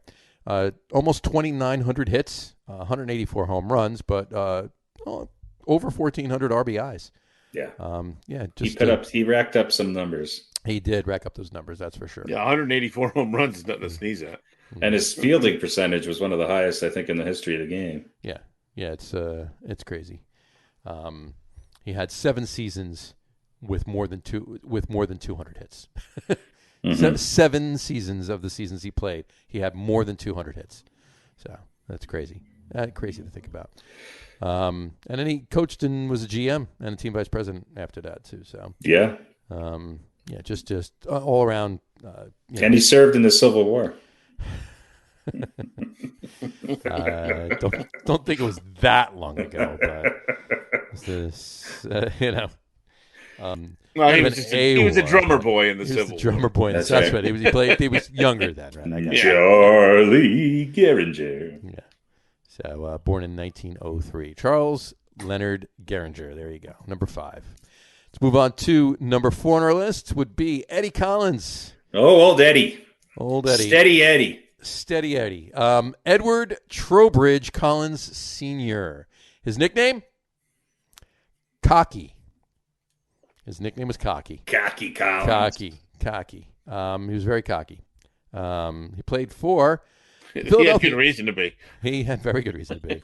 He's number 4 on our list. Exactly. So I was cocky. Knew that we put him on the list at number 4. He was waiting for this day. Philadelphia Athletics from 06 to 2014, played for the Chicago White Sox from 15 to 26, and he went back to Philly, finished out his career back in Philly with the Athletics from 27 to 1930. He's manager with the White Sox, too, for a few years after that. Actually, he was manager with the White Sox. I'm sorry. He was manager with the White Sox while he was on the White Sox. So there you go. 6-time World Series champion. Both teams, basically. No, I'm sorry, just with the Athletics. Yeah, no, that was right. No, one with the White Sox, too. I'm sorry. One with the White Sox, the rest of them with the Athletics. AL MVP in 2014, 4-time stolen bases leader. Philly Baseball Wall of Fame. He's in the Boston Red Sox Hall of Fame. Boston Red Sox Hall of Fame. They'll take what they can get. Exactly. There you go. That's right. This is before they had Noma. Exactly. Who is the best Red Sox second baseman? That's a hard one. That is a hard one. Hey, I mean, Dustin Pedroia. Pedroia's got to be up there. Probably Pedroia. Yeah. I would say Pedroia without a doubt. Yeah. But here's what I'll say about Collins. You mentioned the MVP in 1914. I think 1914. Yeah. He was second in the voting in 1923 and 1924. Mm-hmm. He was third in the voting in 1911 and 1913. Mm-hmm. And he had a fifth and a sixth too. Yep. Yeah. So he was. I mean, this guy was incredible. He's the only non-Yankee to win 5 or more World Series titles with the same club as a player. Yep. There you go. 3,315 hits, and he is the all-time sacrifices leader with 512. Yep. How about that? That's great. That's crazy. 745 stolen bases. So he was the GM for the Red Sox. That's why he's in the Red Sox. He was the GM. That's okay. Right. That's right. He was the GM for the Red Sox. There you go. For a long time. I think he wound up living. I think he lived the rest of his life in Boston or outside of Boston. Yeah. You're right. Boston. Yeah. And you want to let me throw these numbers at you too. So 13 years in total in Philly and 12 in Chicago. Mm-hmm. Here's his numbers: Philly first, then Chicago. Batting average 337, 331. Mm-hmm. OBP 423, 426. Mm-hmm. Slugging 437, 424. And ops 860, 849. Remarkably consistent. Oh, totally consistent all the way through. Yeah. And a total of about 1150 to 1670. So about 500 extra games in Chicago where he played for less time. Well, and he had 745 stolen bases over his career. And you know, everything was 333. 333 batting average, over 3,300 hits. I mean, he was. There's no second baseman that's ever put up numbers like this. I mean, there's other than maybe number one on our list, but his numbers were pretty impressive. They definitely were. They definitely were. Born in 1887 in Millerton, New York. Tim. Number 4 on our list, Edward Trowbridge Collins Sr. Cocky Collins. There he is. All right, that brings us to number 3. Number 3 on our list. As good as he was, wait to hear about this next guy. Number 3, Napoleon Lajoie. I believe that's how you pronounce it, Lajoie. Lajoie. I think you're right. I think it's Lajoie. Yeah, Nap Lajoie. Right. Well, this is America. We call him Lajoie. Nap Lajoie. It sounds like he was sounds known like as an appetizer. Larry Lajoie, and his nickname was the Frenchman. There you go. Can't imagine why. Okay. And it wasn't for his name. No. Because he loved Frenchmen. Because he loved French fries. Exactly. That's exactly why. And he loved French women as well. Played for the Philadelphia Phillies from 1896 to 1900. Played for the Philly Athletics for a couple years after that. Played for the Cleveland Naps for 13 years. And then went back to the Philly Athletics for 2 years as well. And he was a manager of the Cleveland Naps for a few of the years that he was on the Cleveland. By the way, what is a nap? Cleveland Naps. Like a nap, like taking a sleep? To the Cleveland Indians. Well, I know that, but what does a nap mean? Because they were. I think they were named after him. They were named after him. Okay. They were the Cleveland Naps. No, they didn't want to go with the Cleveland Napoleons. Okay. So they went with the Cleveland. I don't know. That's incredible. They were going to go with the Cleveland Frenchmen, but I mean, if he had a team named after him, then I would have put him maybe number 1. That's probably not true. I'm actually looking to see if that. I think we should go with it. Fuck it. Why the hell not? They were the Bronchos. They were the Bronchos first. The Cleveland Bronchos. Bronchos. That's a breakfast dish, isn't it? The Bronchos, yes. They were later informally replaced Bill Armour as the team's manager and acting as the Naps field manager. No, I can't see where it was, but let's go with it. Let's go with it. All right, they named the team after him. Why not? Why the hell not? Why not? For the purpose of this particular conversation, 339 with over 3,000 hits. May as well. Exactly. He 3,252 hits, almost 1,600 RBIs. 339 batting average. Crazy numbers. Look at here's his 1901 numbers. 145 runs, 232 hits, only 14 home runs, $125 in RBIs. Led the majors in the following categories. Well, led the runs and hits amongst them. It was 426 batting average, 463, 643, and 1106 in the ops, as well as ops plus, whatever the hell that is, and total bases, which was 350. He led the league in all those categories, plus runs and hits. Yeah, I mean that's a season you may never ever see again. And the team was named after him. There we go. See, and by the way, he basically did the same thing in 1904. Yeah, different numbers, but led not in runs, but hits and RBIs and all those other numbers I just named. Led the entire league in those numbers. Crazy, ridiculous. Absolutely. Yeah, the bulk of his career is with the Cleveland Napoleons or Naps or Bronchos or Indians, whatever you want to call them, the Cleveland team.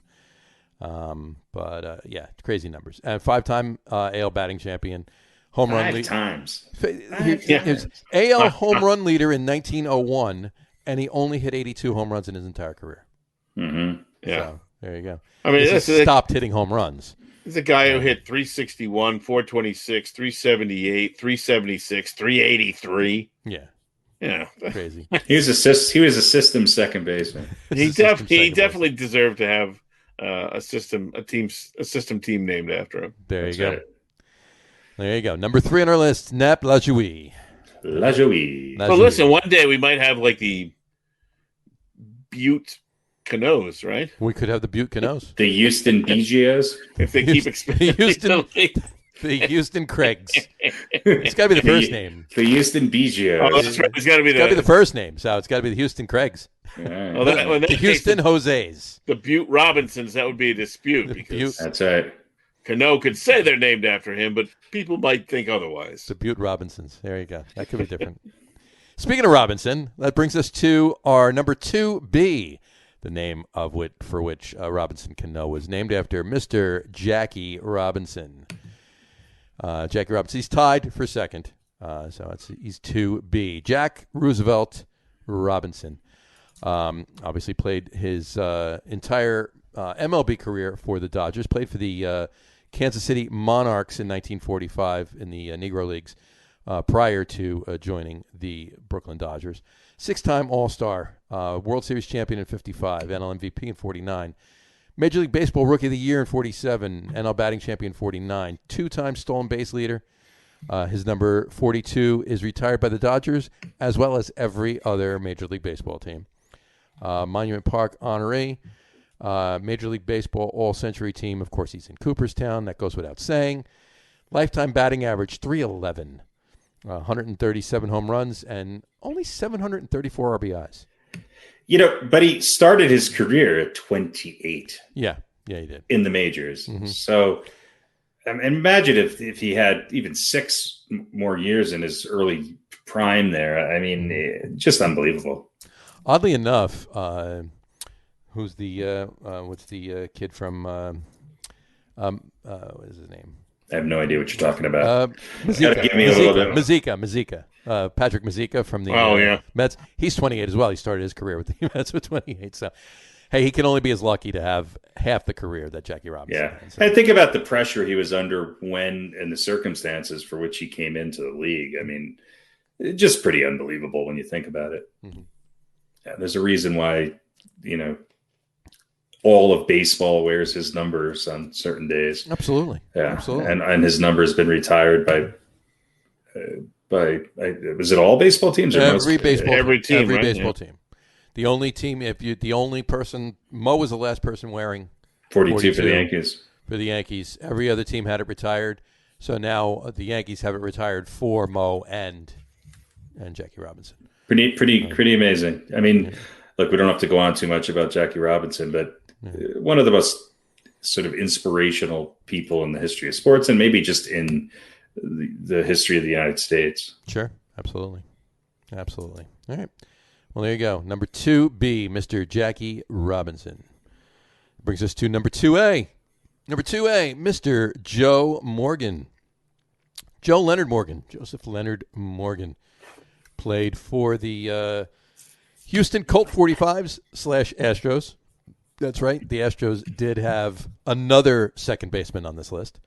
Played for the Reds the bulk of his career. Went back to the Astros for a year, bounced around, hit the Giants, the Phillies, and the Athletics for a few years, and then retired after being on Oakland. 10-time All-Star, 2-time World Series champion with the Big Red Machine, 2-time NL MVP, 5-time Gold Glove Award winner, Silver Slugger Award winner. His number 8 is retired by Cincinnati. He's in the Cincinnati, of course, Hall of Fame, the Houston Astros Hall of Fame, and, of course, Cooperstown. Lifetime batting average 271, 2,517 hits, 268 home runs, 1,133 RBIs, and just shy of 700 stolen bases. Joe Morgan was quite the preeminent second baseman back in those Big Red Machine days. Yeah.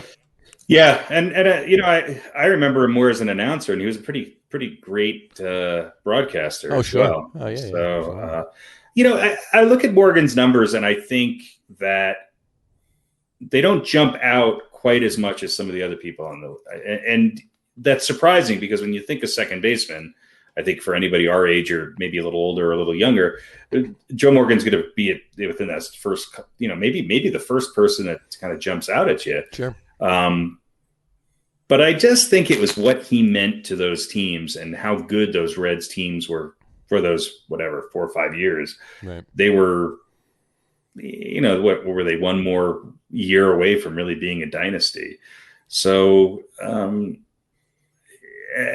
he played for so long. It was so consistent that I think you just have to, he's sort of he was the standard bearer, from the mid '80s on, as far as what people were looking for as a second baseman. I think the game changed a little bit. We didn't really expect second baseman to necessarily hit for average or hit a lot of home runs, but back then, he was, when you thought of, and I think right now, if I think of a second baseman other than Jackie Robinson, I think of Joe Morgan. Yeah, I do too. Yeah, definitely. He really stepped up aspects of his game. If you look at 10 years with Houston, 72 home runs, although the last part of that obviously was post his years in Cincinnati. 152 home runs with Cincinnati in 8 years. Mm-hmm. And here's the numbers that really stand out to me. 10 years with the Astros, 415 strikeouts. Yep. Yeah. And 8 years with Cincinnati, 410. So you think about that. 10 years with Houston, he's averaging 41 strikeouts a season. Mm-hmm. And a couple of those years he only played, or three of those years he played, 10 games or less or something. Most of them were, relatively close to full seasons, 140 some odd games. But sure, just, for a guy who was, you just compare that to today. Yeah. Where you've got guys that are striking out 5 times that much. Yeah. Oh, yeah. His on base percentage was always way above, even in the postseason. He didn't have. In fact, he hit 182 over the course of his postseason career. A little better in the World Series, 235. But his on base percentage in the World Series was 347. So he got on base, and he scored runs. 271, 392. Right. That's a pretty big gap right there. Exactly. Yeah, he was he's Joe Morgan. What else can you say? Yep. Exactly. Number 2A on our list today. Joe Leonard Morgan. There you go. All right. That brings us to our number 1 second baseman in MLB history. On our list, number 1 today is, of course, Rogers Hornsby. I never knew there was an S at the end of his name. Rogers Hornsby, yeah. Rogers Hornsby.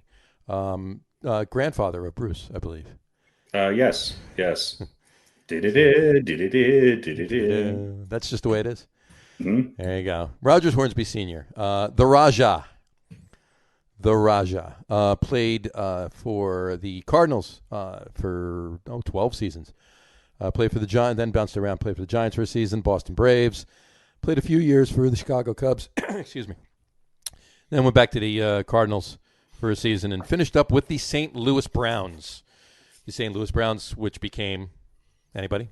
The Cleveland Browns. No, they did not. They switched sports. The Cardinals. No, the St. Louis Browns actually became the Baltimore Orioles. Oh, okay. Yes, but he didn't really play with them. I think he maxed out at about 20-something games in any one season with them. So, yeah. So his total games with the Browns was. Let me see. I got it right here. No, I don't have it right here. You don't? 5 years. Oh yeah, 5 years, 67 games. Yeah. So he played a few games here and a few games there. Yeah, the Browns moved to Baltimore, became the Orioles. But in any event, then he was a manager for years too. He was a manager, and they continued to suck. Yeah, he was a manager with the Cardinals and the Giants when he was on them. The Braves. He was a manager while he was playing for the latter years of, if you will, of his career. But he was the St. Louis Browns manager in 52 and the Reds manager 52 and 53 without playing. So there you go. There, World Series champ in 26. His last year with the Cardinals of the first stint, if you will. 2-time NL MVP, 2-time Triple Crown winner, 7-time batting champion, 2-time home run. 2-time Triple Crown winner. 2-time Triple Crown winner. 2-time Triple Crown winner. 4-time NL RBI leader. He's in the Cardinals Hall of Fame, baseball century team and all-time team, and of course he's in Cooperstown. 358 lifetime batting average. 358. Yeah. Almost 3,000 hits, 301 home runs, 1,584 RBIs. His managerial record again was close to 500, but most of that was, like I said, like we were talking in the latter years of his career. That's a big thing there. 2-time Triple Crown winner. Well, listen to this. This is stretch here, and the Triple Crowns were 21 and 24. That's included in this stretch from 1920. This was all with St. Louis. 1920 to 1925. In the following categories: batting average, on base, slugging, ops, what they call the ops plus, and total bases. Right.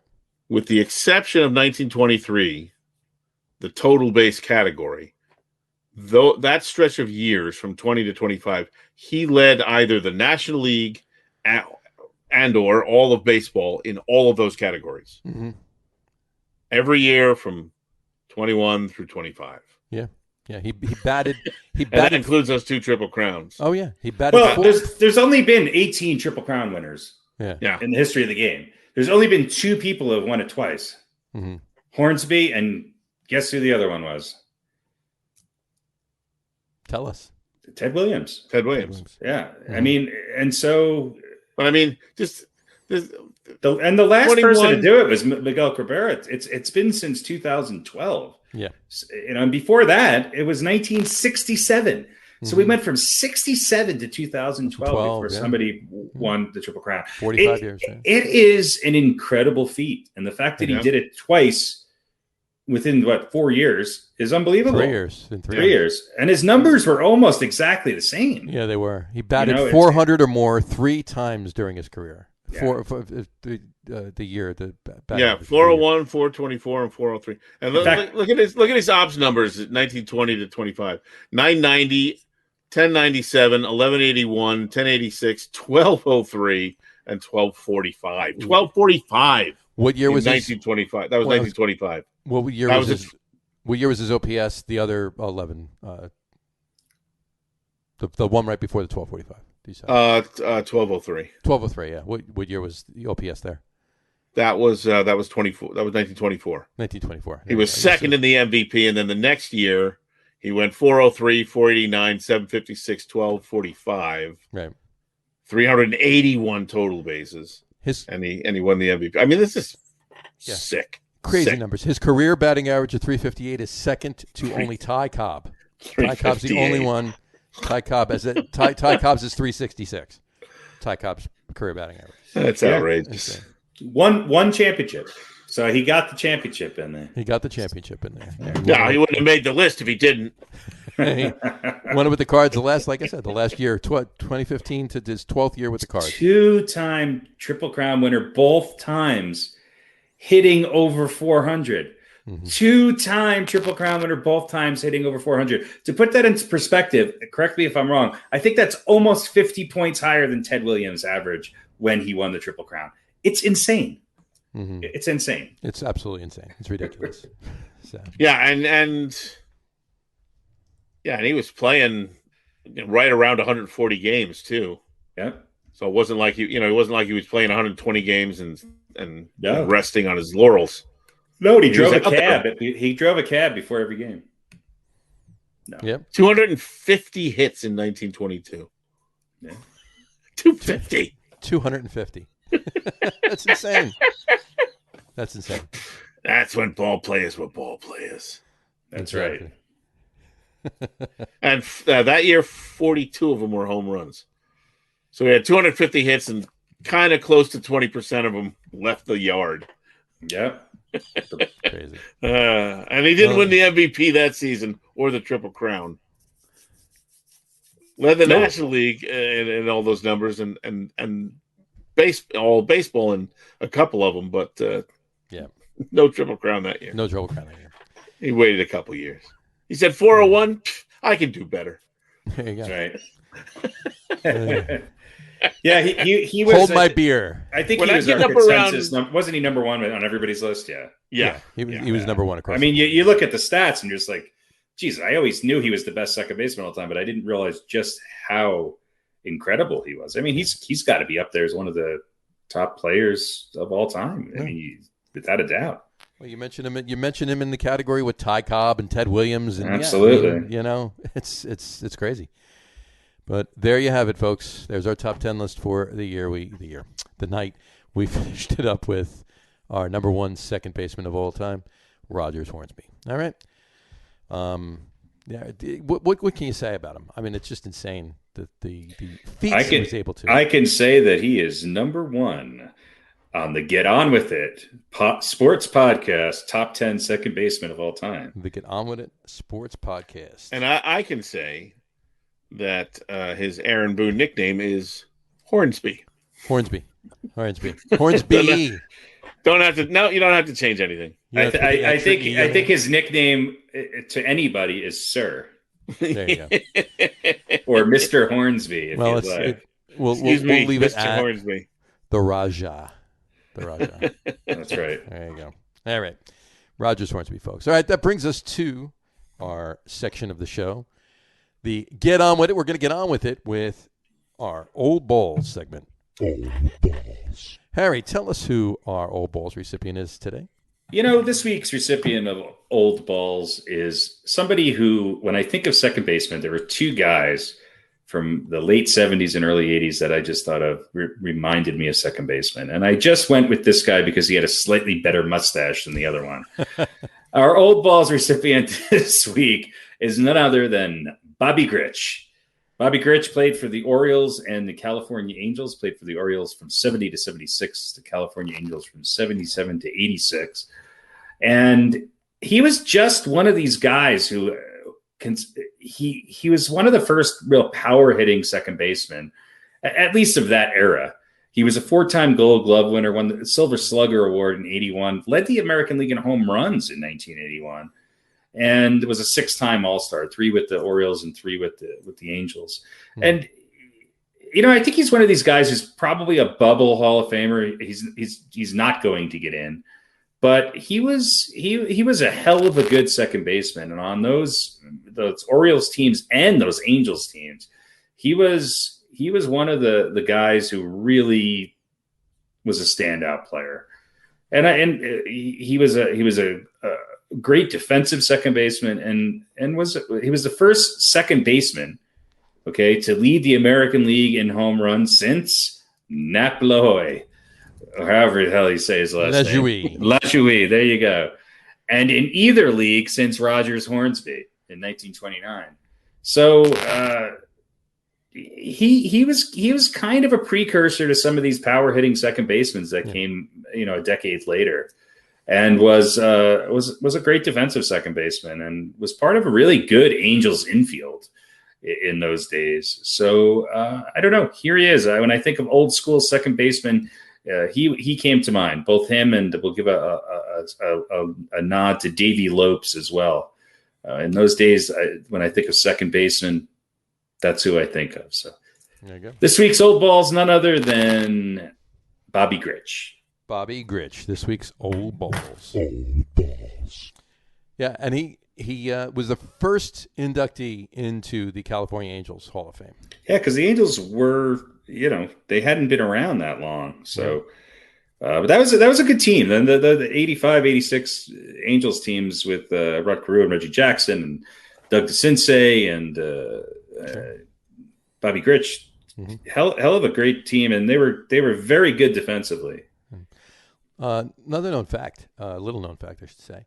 Grich became a free agent in '76 when he left the Orioles and went to the Angels. The Angels had originally planned to move Grich to shortstop, right? As they had Jerry Remy at second. However, Bobby Grich suffered a herniated disc in his back trying to move an air conditioning unit. So he only played 52 games that year.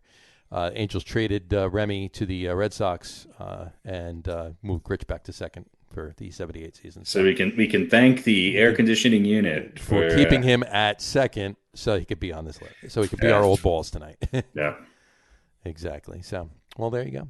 I did want to bring up one thing too. A little bit of my research for this list. I came upon a name that I'd heard before, but didn't really know how much of. I'll turn Bobby Grich off there. Didn't really know how much he actually did. And you guys can check it out really quick if you want. Frankie Frisch. His name came up. Frank Frisch. The Fordham Flash or the Old Flash. Just quick as numbers. I'm not going to give that.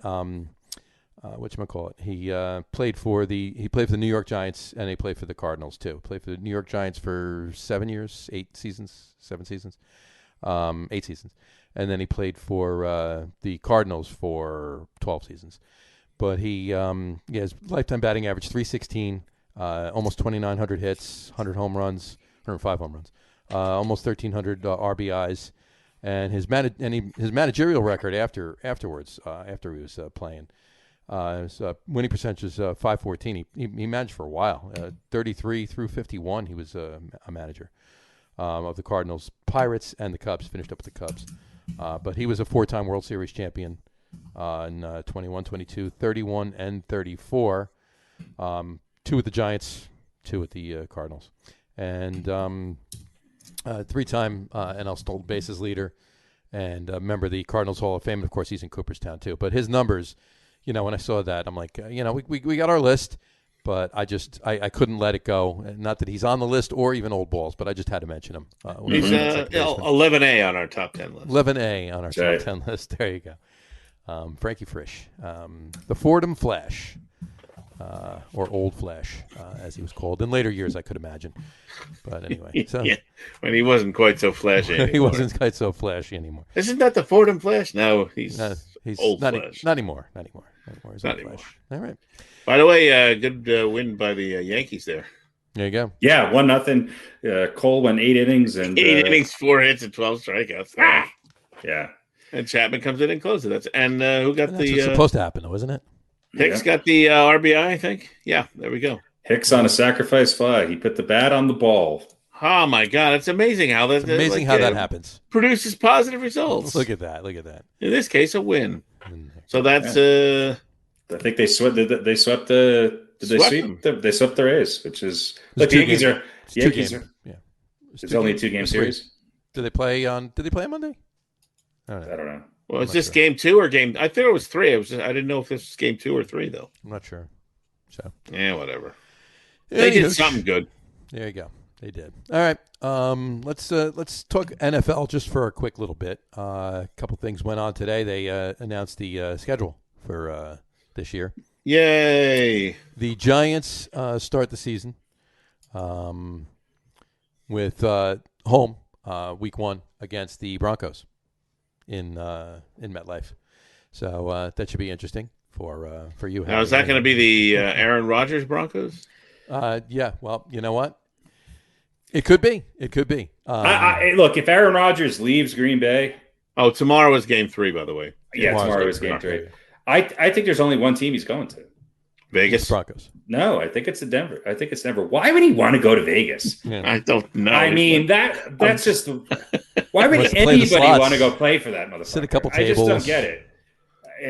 I mean, he's the buffets are amazing. He's kind of a quarterback ruiner.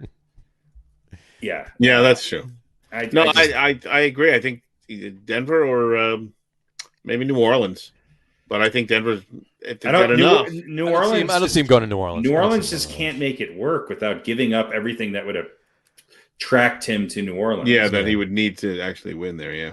I think the handwriting's on the wall. And I don't think going anywhere other than Green Bay. If he's playing anywhere other than Green Bay, it's got to be Denver. And I think it's going to be an AFC team, and I think it's going to be Denver. And look, we'll see. Look, if he doesn't come to the Broncos, then the Giants should have a good chance to win that game. Yeah, exactly. No Rodgers in Denver. Giants win their opener. Aaron Rodgers in Denver, maybe not so much. But we shall see. Well, you never know, though. It is the home game, and it's the first game of the season. You don't know what the squad's going to be like. But Giants only 3 preseason games, too. 3 preseason games. Yeah, not that the starters play in the 4th game, but still. Exactly. That means they're not going to play in the 3rd game. Well, that was the week. Right. That was the give. That was the give and take for the extra game during the regular season, right? Right. They gave but my point is, anybody who's with a new team, or certainly any rookie quarterbacks, you're going to have kind of maybe rookies that you're expecting to start, or you really want to get a look at them in the pro set.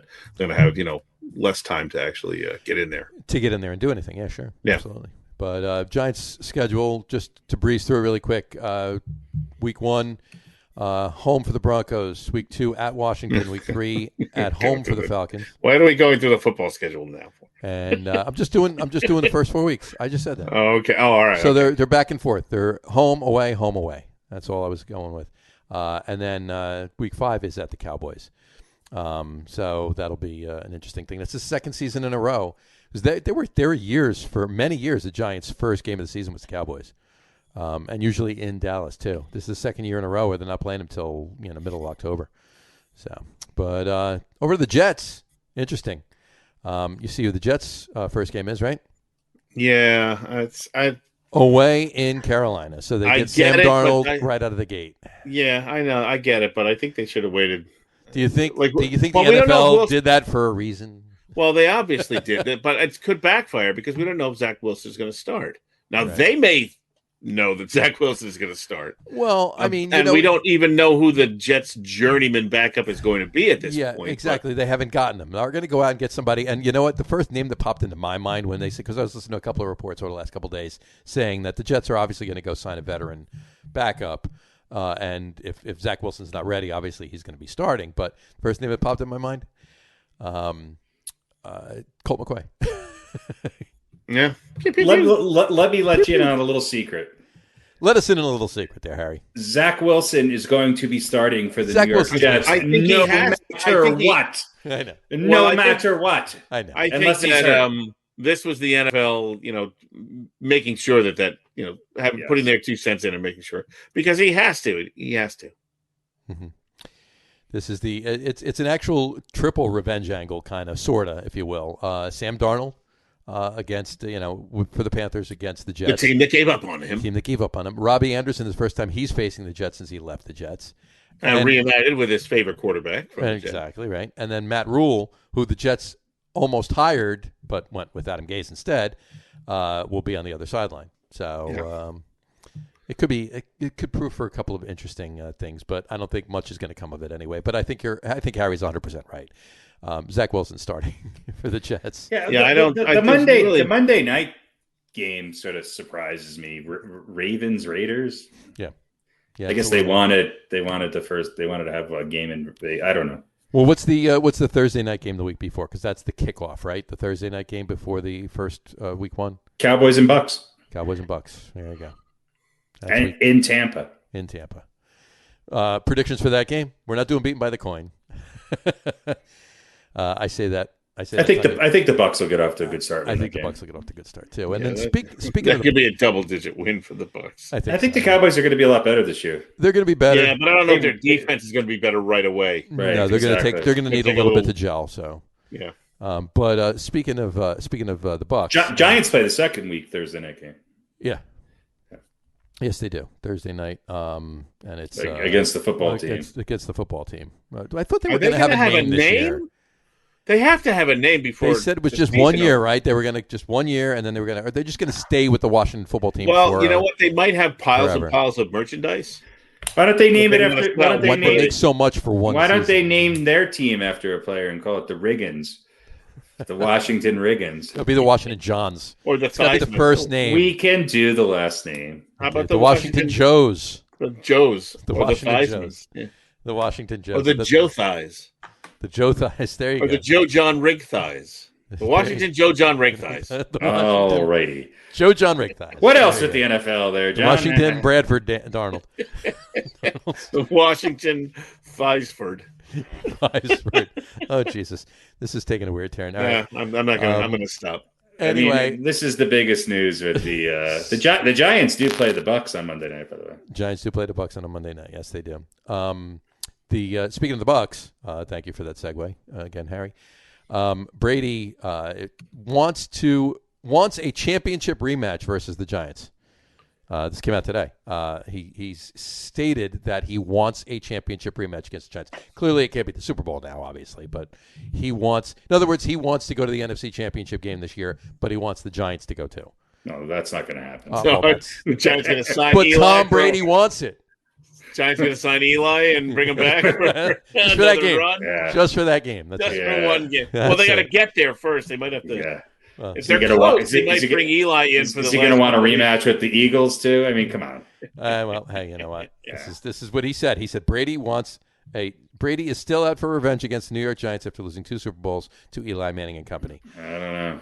So there you go. I don't know. And he quoted, he said, "I got to figure out how to beat the Giants someday," Brady said. "We got to have some type of rematch now that I'm in Tampa in a championship game." Those were his words. Where's is he drinking the tequila again on the boat? I suppose he is. Where do they play? You said they're on a Monday night? Is that in Tampa? No. So listen, we need busloads of Giant fans all wearing Eli Manning jerseys. They're already down there. To go, yeah, that's true. Yeah. So we need half the stadium filled with Eli Manning jerseys for that game. Right. I would love to see that. Tom Brady actually said that Giants fans should love him. Tom Brady needs to go back to being the Tom Brady that just shut up and he doesn't elaborate as to why. Won championship rings and said, bangs his supermodel wife. Yeah. Well, now he's boozy Tom. Here he goes. He's boozy trophy tossing Tom. He goes, how could you hate me when you're a Giants fan? You should love me. That was the only team I never beat. The frickin' Giants. I'm just waiting for the Giants to sign him when he's 47, when the Daniel Jones experiment finally fucking runs out.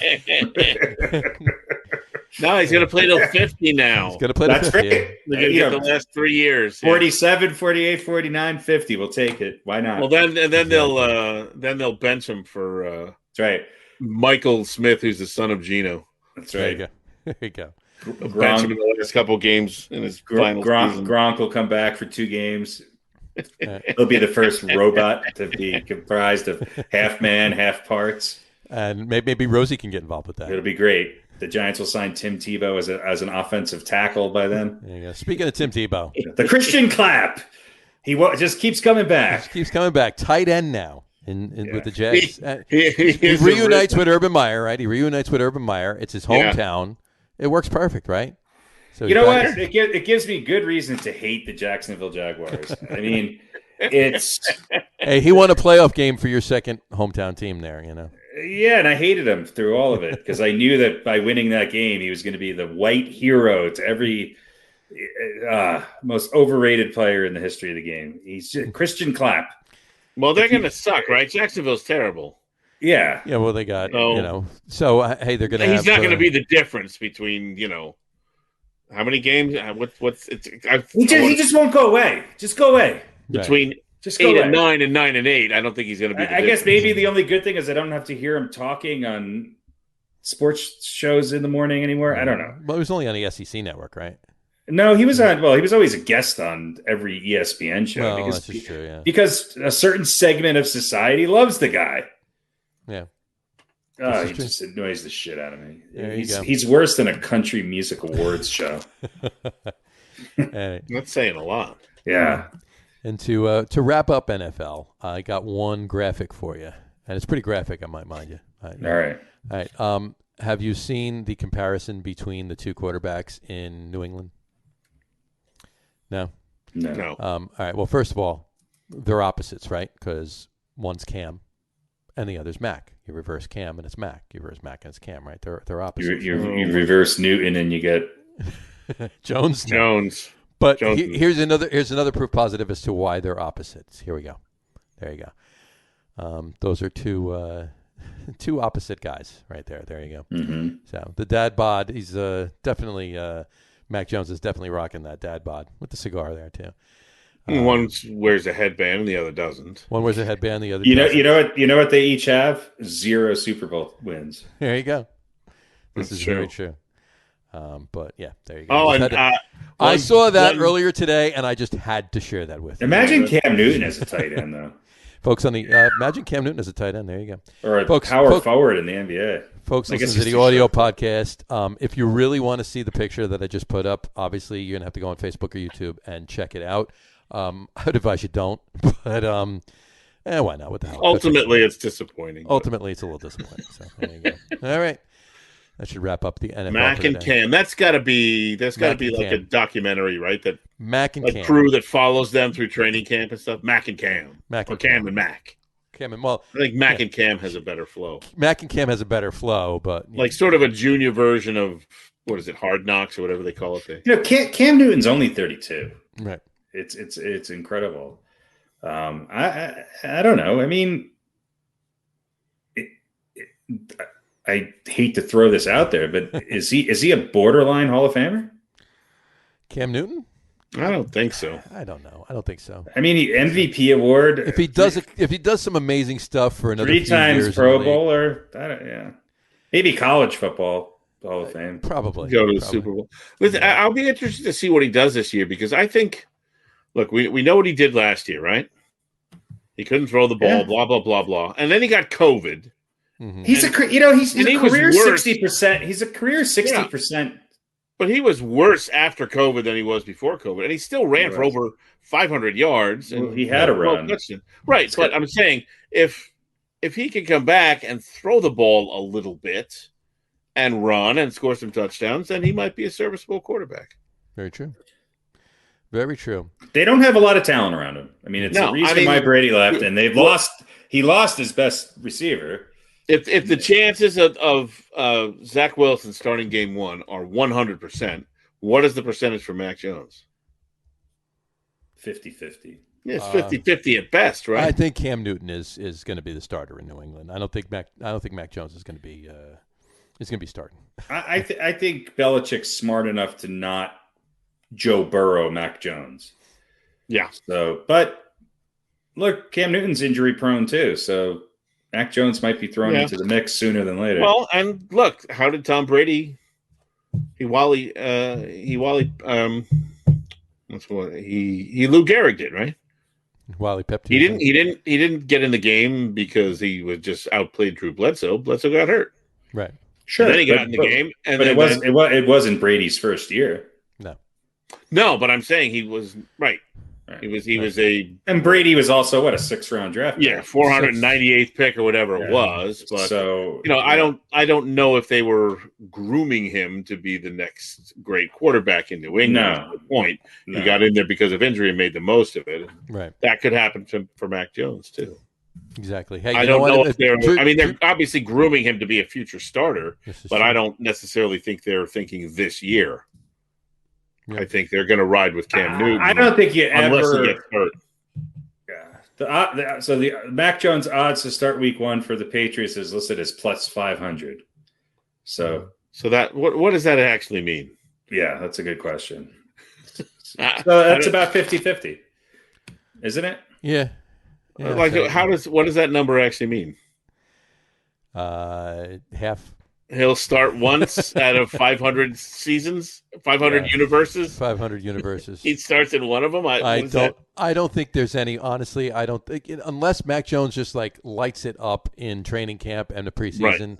I don't think Mac Jones is going to start. Yeah. If he's great and Cam sucks, then he might start. If Cam Newton is playing in training camp and preseason like he played in the beginning of the season last year.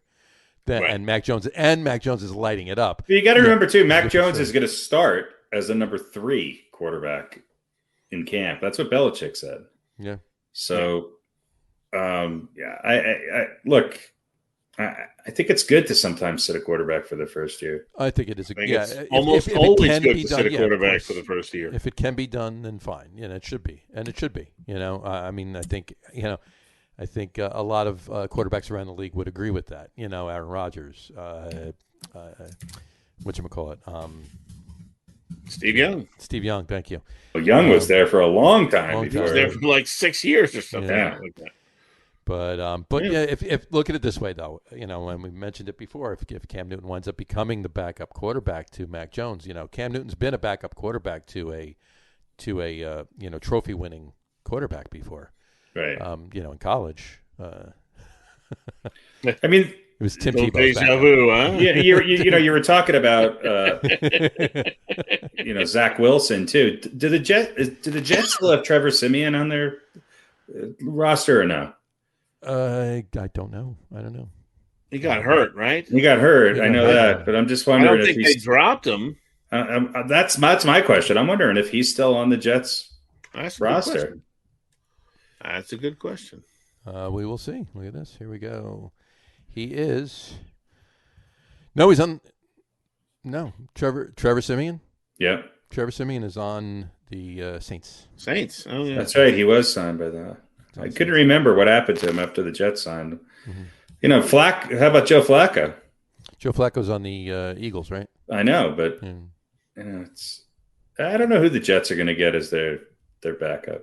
It'll be interesting. Is Josh McCown anywhere?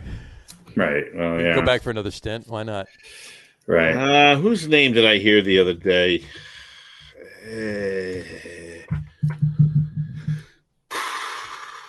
I don't remember. No. Somebody on the radio was talking about. I don't know. Don't know. No, I'm sure they're going to sign. The Jets are going to sign a veteran quarterback. I don't think it's going to amount to any more than a little tutelage and a backup situation, because I think from the jump, Zach Wilson is the quarterback, and I don't think there's unless he's just underperforming and it's clear that he needs time to develop, which I don't think is going to be the case. Then if that's the case, then fine. And that's why they're going to get the. I think he does need time to develop. I just don't think the Jets are going to do it. I mean, do you really think that Zach Wilson is that much further ahead and NFL ready right now than Mac Jones? No, I don't. I just mean, look. I mean, if he's just not going to cut it at all, like can go out there and get himself hurt. Right. That's what I mean. If he's going to be serviceable, even if he's losing games, he's playing. Right. That's the point, and that's what the Jets have done with their quarterbacks that they've drafted over the years. Right? They throw them right into it. Whatchamacallit? Mark Sanchez, Geno Smith, Sam Darnold. They all right into it. But hey, what are you going to do? Here's somebody the Jets should pick up: Blake Bortles. Why not?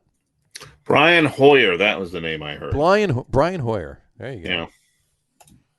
Where is Blake Bortles right now? What has Blake Bortles Maybe the Jets can get one of the Patriots. I think Blake Bortles is a free agent. Blake Bortles. He's the new Bubby Brister. He didn't he.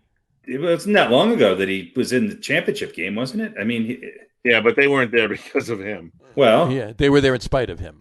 Yeah, he was. They really that were. Way. But in any event, he was on the Rams last year. Actually, he was on the Rams and the Broncos last year. He's on the Packers now. Blake Bortles, were you aware of that? Harry? That Blake Bortles was on the Broncos for a short time last season? He was, yeah. That's why and I don't think he is anymore. That's why I was. No, he's not. He went to the Rams, and then now he's not. Yeah. He is a free agent.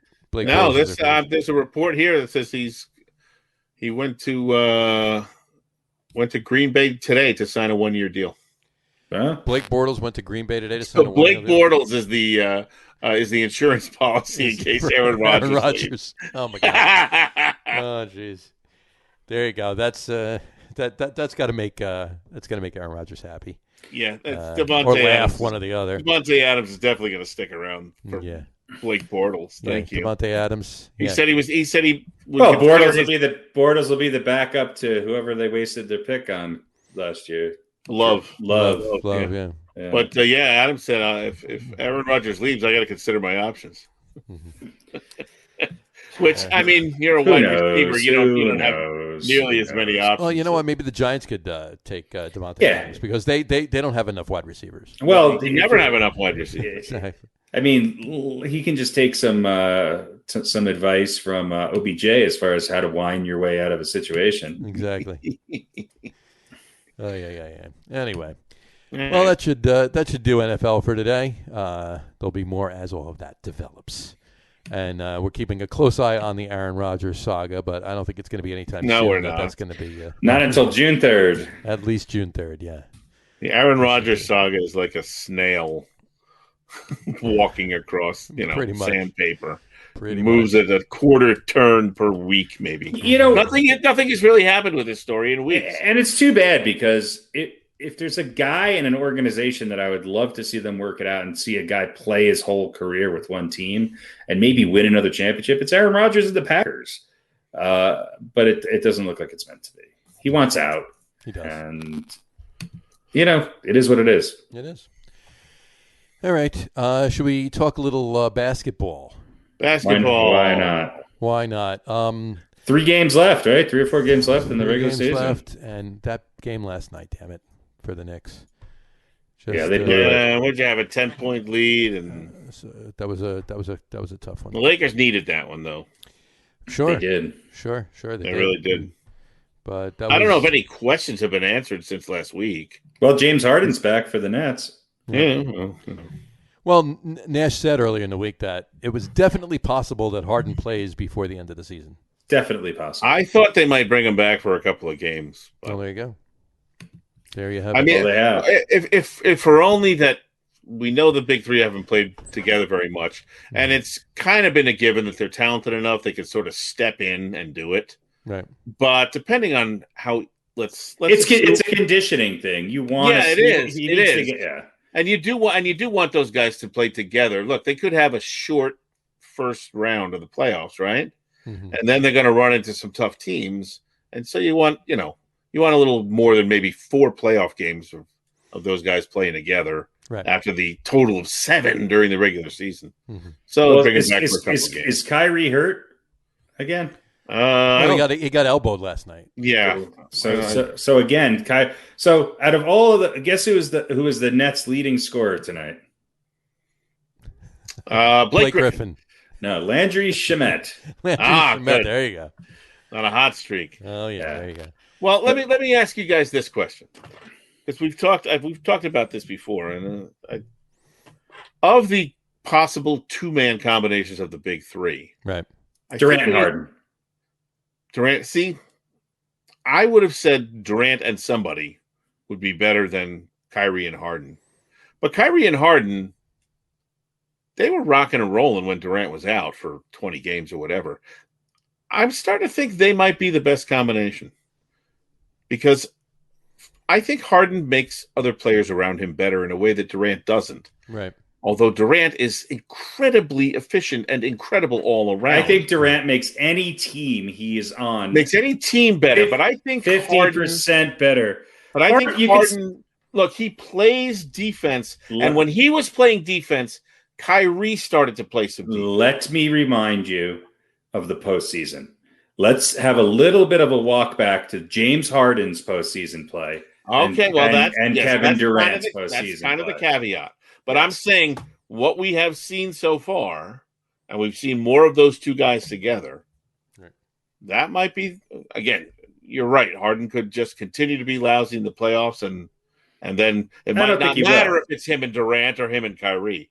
But I think that combination has certainly the most history of success. I think Kevin Durant, when healthy, is the best player in basketball. So to say that that you would choose to have Kyrie Irving over him as your second star does not make a lot of sense to me, especially in the postseason where he creates so many matchup problems. Right. Now, if all three of them are out there, then again, the Nets are a really hard team to beat. However, when all three of them are out there against certain teams, they have some liabilities on the defensive end that we all know about. However, I do think that Kevin Durant, healthy and playing in a system that he knows and with players that he knows, can light it up at any time. And he is a matchup nightmare for anybody, for any team. Yep. But the other thing is that the Nets have no chance against the 76ers with their size and length and their defensive ability if Durant's not out there. Harden and Irving will not be able to beat that Sixers team. Kevin Durant will. The word you say after his name, though, is what concerns me. When you say Kevin Durant, healthy. Yeah. Well, we could say the same thing about James Harden right now, and we could say the same thing about Kyrie Irving, maybe not physically. Yeah, that's true. But Harden doesn't have the history of... No. But Kyrie's had arguably his best year as a pro. He has. Kyrie's... But he's a sick player. Yeah. I'm just a little concerned about the Nets' depth and their defensive ability for the long term. Mm-hmm. They're much like the Lakers. They've got some veterans that I just don't know how deep they can go into a postseason play. But look, Blake Griffin's played a lot better than I thought he would. Yeah, but we thought he'd probably have something of a resurgence. I think the loss of Aldridge is a big one. Yeah. Especially when you look, because there's only one team I think in the East that's going to give the Nets a problem, and that's the Sixers. And Milwaukee, and that's another. The Bucks' defense is better than it has been. The Bucks are playing better. The Bucks are playing better ball. And look, if Giannis has to at least part of the time spend some of his energy double teaming or covering Durant, it's a much harder game for the Bucks than if he's not in there. Durant is a really, really great player. I would argue I would argue that he's the best player in basketball right now. I don't disagree with you. I don't think he can stay out there. I hope he does. I hope he does too. Yeah. I'd like to see all three of them. Listen, they can play way more games in the playoffs than they played together in the regular season if everyone can stay on the floor. That's certainly a possibility. If they go deep, then yeah. And right now, the Hawks won tonight, so they're a half game ahead of the Knicks. As it stands right now, the Knicks are going to play the Heat in the first round, or no? The Knicks are going to play the Bucks. Well, I just looked through the schedule, right? The Knicks should be able, maybe able, put it that way, to win at least two of their last three games, if not all three of their last three. Yeah, but Atlanta has I think they have the tiebreaker, and the Heat have the tiebreaker. Well, I understand that, yeah, but the Heat are playing. The Heat are playing. Let's go Friday or Thursday. The Knicks are playing. The Spurs at home on Thursday. The Heat are home, but they're playing the Sixers. Yeah, the Heat have. The Heat has a much and the Bucks, right? And, on Saturday, the Heat also have the Bucks in Milwaukee, and the Knicks have the Hornets. And then Sunday, the Knicks have the Celtics. Knicks have the Celtics. And I mean, those are no three guaranteed. Charlotte's not a bad team. No, they're not. And the Celtics are going to be playing for something. The Heat have the Pistons. The Celtics just lost somebody though, didn't they? Yeah. No. Yes. I thought they lost one of their starters. My point is, if the Knicks win two of the three and the Heat only win one of the three, then the Knicks move it back up to 5th place. And they're granted they don't have the home court against the Hawks, but they're back to playing the Hawks. Instead of the Bucks. Yeah, I guess. It's a decent possibility that the Knicks could jump because they're tied right now with the Heat. Didn't the Knicks beat the Bucks? The Heat have the tiebreaker. The Heat have the tiebreaker, but the Knicks have the easier of the last 3 games. So. And I'm not saying this would go through to the postseason, but didn't the Knicks beat the Bucks twice this year? I believe that's correct. I believe so. Yeah. Yeah, they did. Yeah. And they could. It could. Why not? I think once was without Giannis, but I think they did beat him. Oh no, the Bucks beat the Knicks the first time. And then the Knicks only beat the Bucks without Giannis and company. And that's not going to be the case for the playoffs. No. So, the Knicks stand a better chance of jumping back up to the 5th seed and then having their series against. Hey, look, the Knicks are going to be in the playoffs. That's all we can. That's. Jaylen Brown. Oh, okay. Jaylen Brown's out for the season. Wow. So that's going to make it tough. Or is it? Or is it going to finally? Much like, is it going to finally clear things up on that team? Because I feel like there's too many people of the same caliber battling for the leadership on that team. He's a big loss, though. Yeah, I mean, Tatum can't put 60 points in every single night. Well, yeah, he almost can, but almost. It's they're gonna have to spread the Jaylen Brown contribution around, and that means a number of guys are going to have to pick it up. Sure. Well, we'll see what happens with that, but I think the like I said, the Knicks have the easier schedule than the Heat, so that could be. Jaylen Brown is gone. Marcus Smart is out tonight. Kemba Walker not playing, and Robert Williams has turf toe. There you go. So there we go. Where are they playing basketball that he has turf toe? I don't know. Giant Stadium? Yeah. Maybe they're changing the floor at the Garden. As of right now, the Knicks are guaranteed a top 6 spot. They won't play a play-in game. So not in the play. Right. Thank you. Yeah. Okay. Yeah. So Boston did lose. Boston lost. Yeah. So they're 35. Boston's 35-35. Boston lost to Cleveland. Yeah. Boston's 3 games behind the Knicks with only 2 games to play. So they're the Knicks are in the top 6. They won't have a playing game. I'll tell you what, Atlanta's looking good. So the Knicks. Well, listen, if Brooklyn falls apart, the Knicks and the Nets could play, right? They could. 6 plays 3. Bucks are only a game behind the game and a half. Game and a half behind. That might be very interesting. That'd be interesting. Could you imagine? After all of that, but after the Nets are going to win everything, and the Knicks are a pleasant surprise after really sucking. Well, the Nets would kind of be smart. The Nets would kind of be smart. I mean, I don't know who are they going to get in the 8th in the 7th spot. You don't know. Right. I mean, Charlotte. I don't know. I still think Boston's going to they're going to have to play in one of those playing games, and it looks like it's going to be the Wizards. I don't know. How does that work? Is 7 play 10 and 7 8 play plays 9? 10? No, 9 and 10 play each other, and 7 and 8. And 7 and 8 play each other. That makes no sense. 9 and 10 play each other, and then 7 and 8 play each other. The winner of 7 and 8 plays the 2 seed straight away. The loser of 7 and 8 plays the winner of 9 and 10. Seed, yeah. And then that right. Plays the winner. Plays the winner of 9 and 10, and then the winner of that game plays the 1 seed. It's moronic. So the loser of the 7-8 game gets another game to still try and get in. Yeah. So in other words, if they lose, so Boston would theoretically play either Indy or call Charlotte. Me when the actual playoffs start. It would make more sense to just do 10 versus 7 and 9 versus 8. And then the higher seed. They're going to whoever wins those games goes to 1 or 2.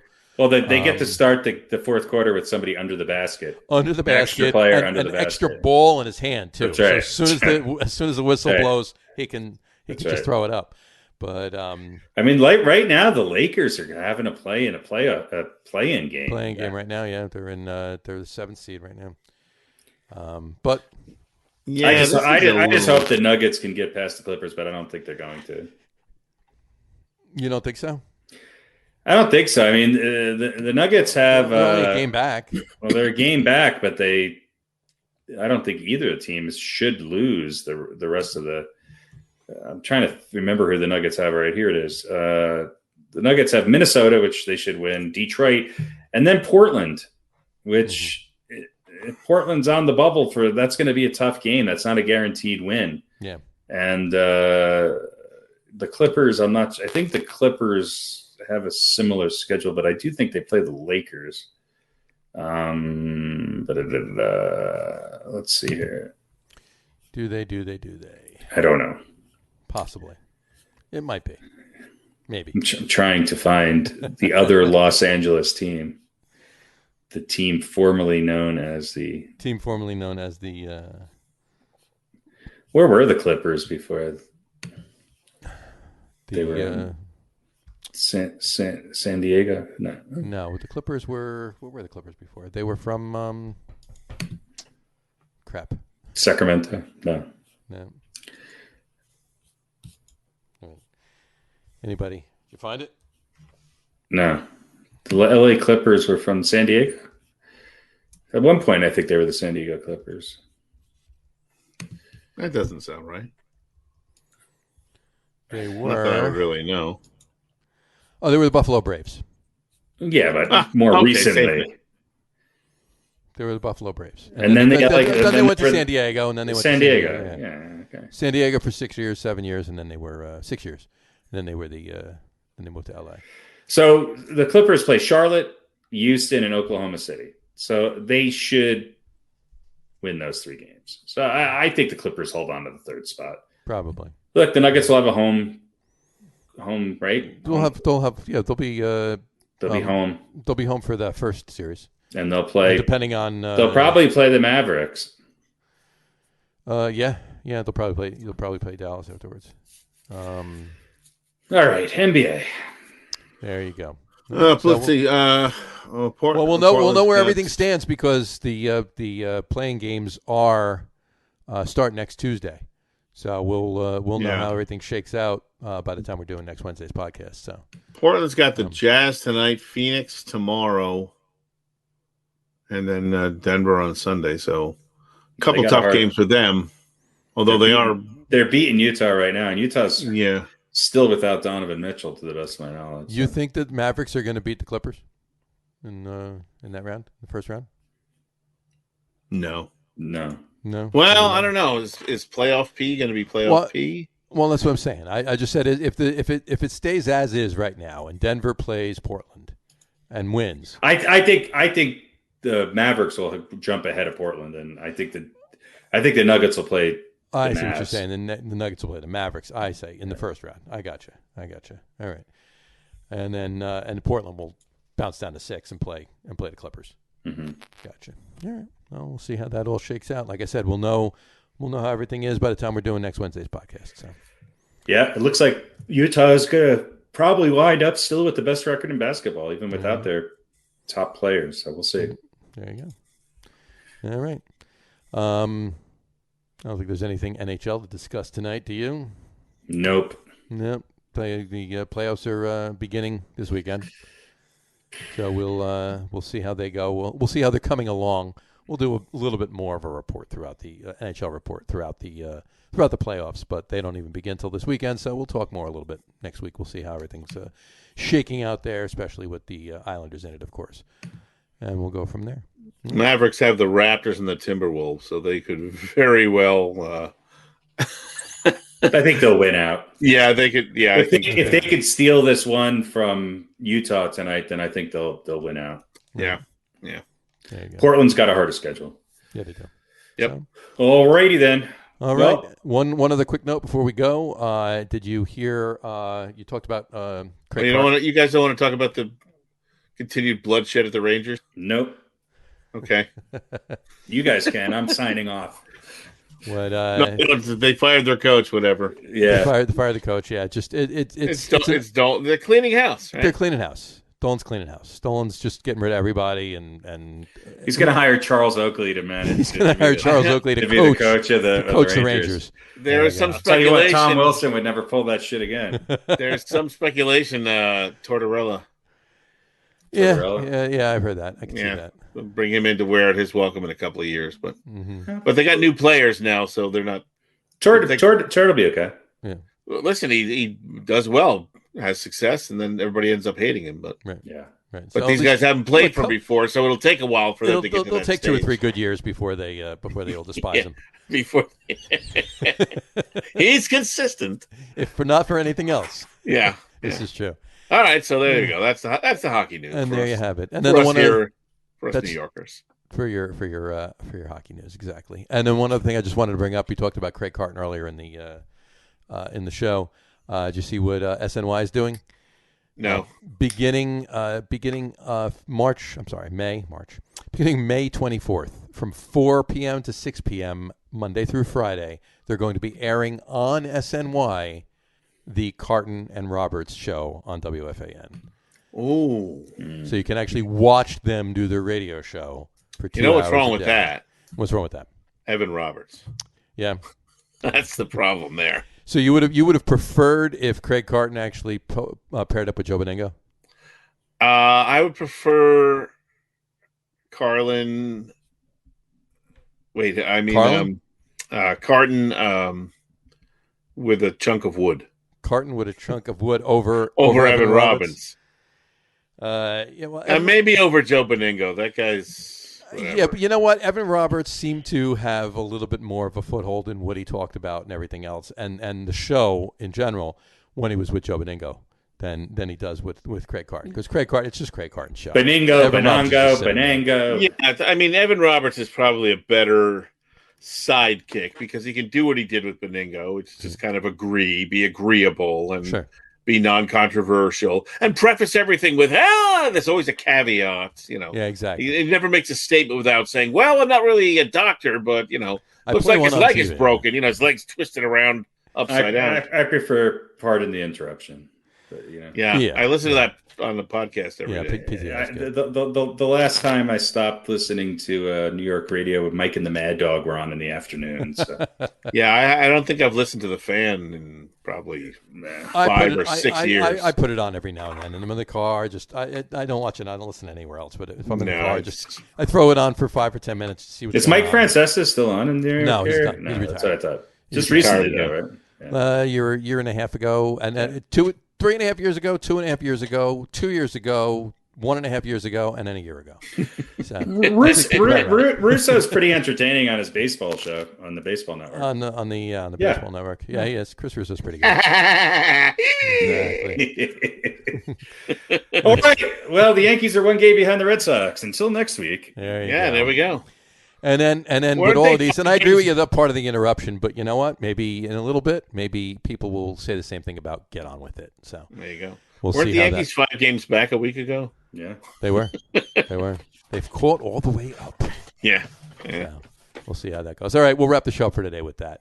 We want to thank everybody for watching, and for those of you just listening to the audio podcast, thanks for listening. Don't forget to visit our website.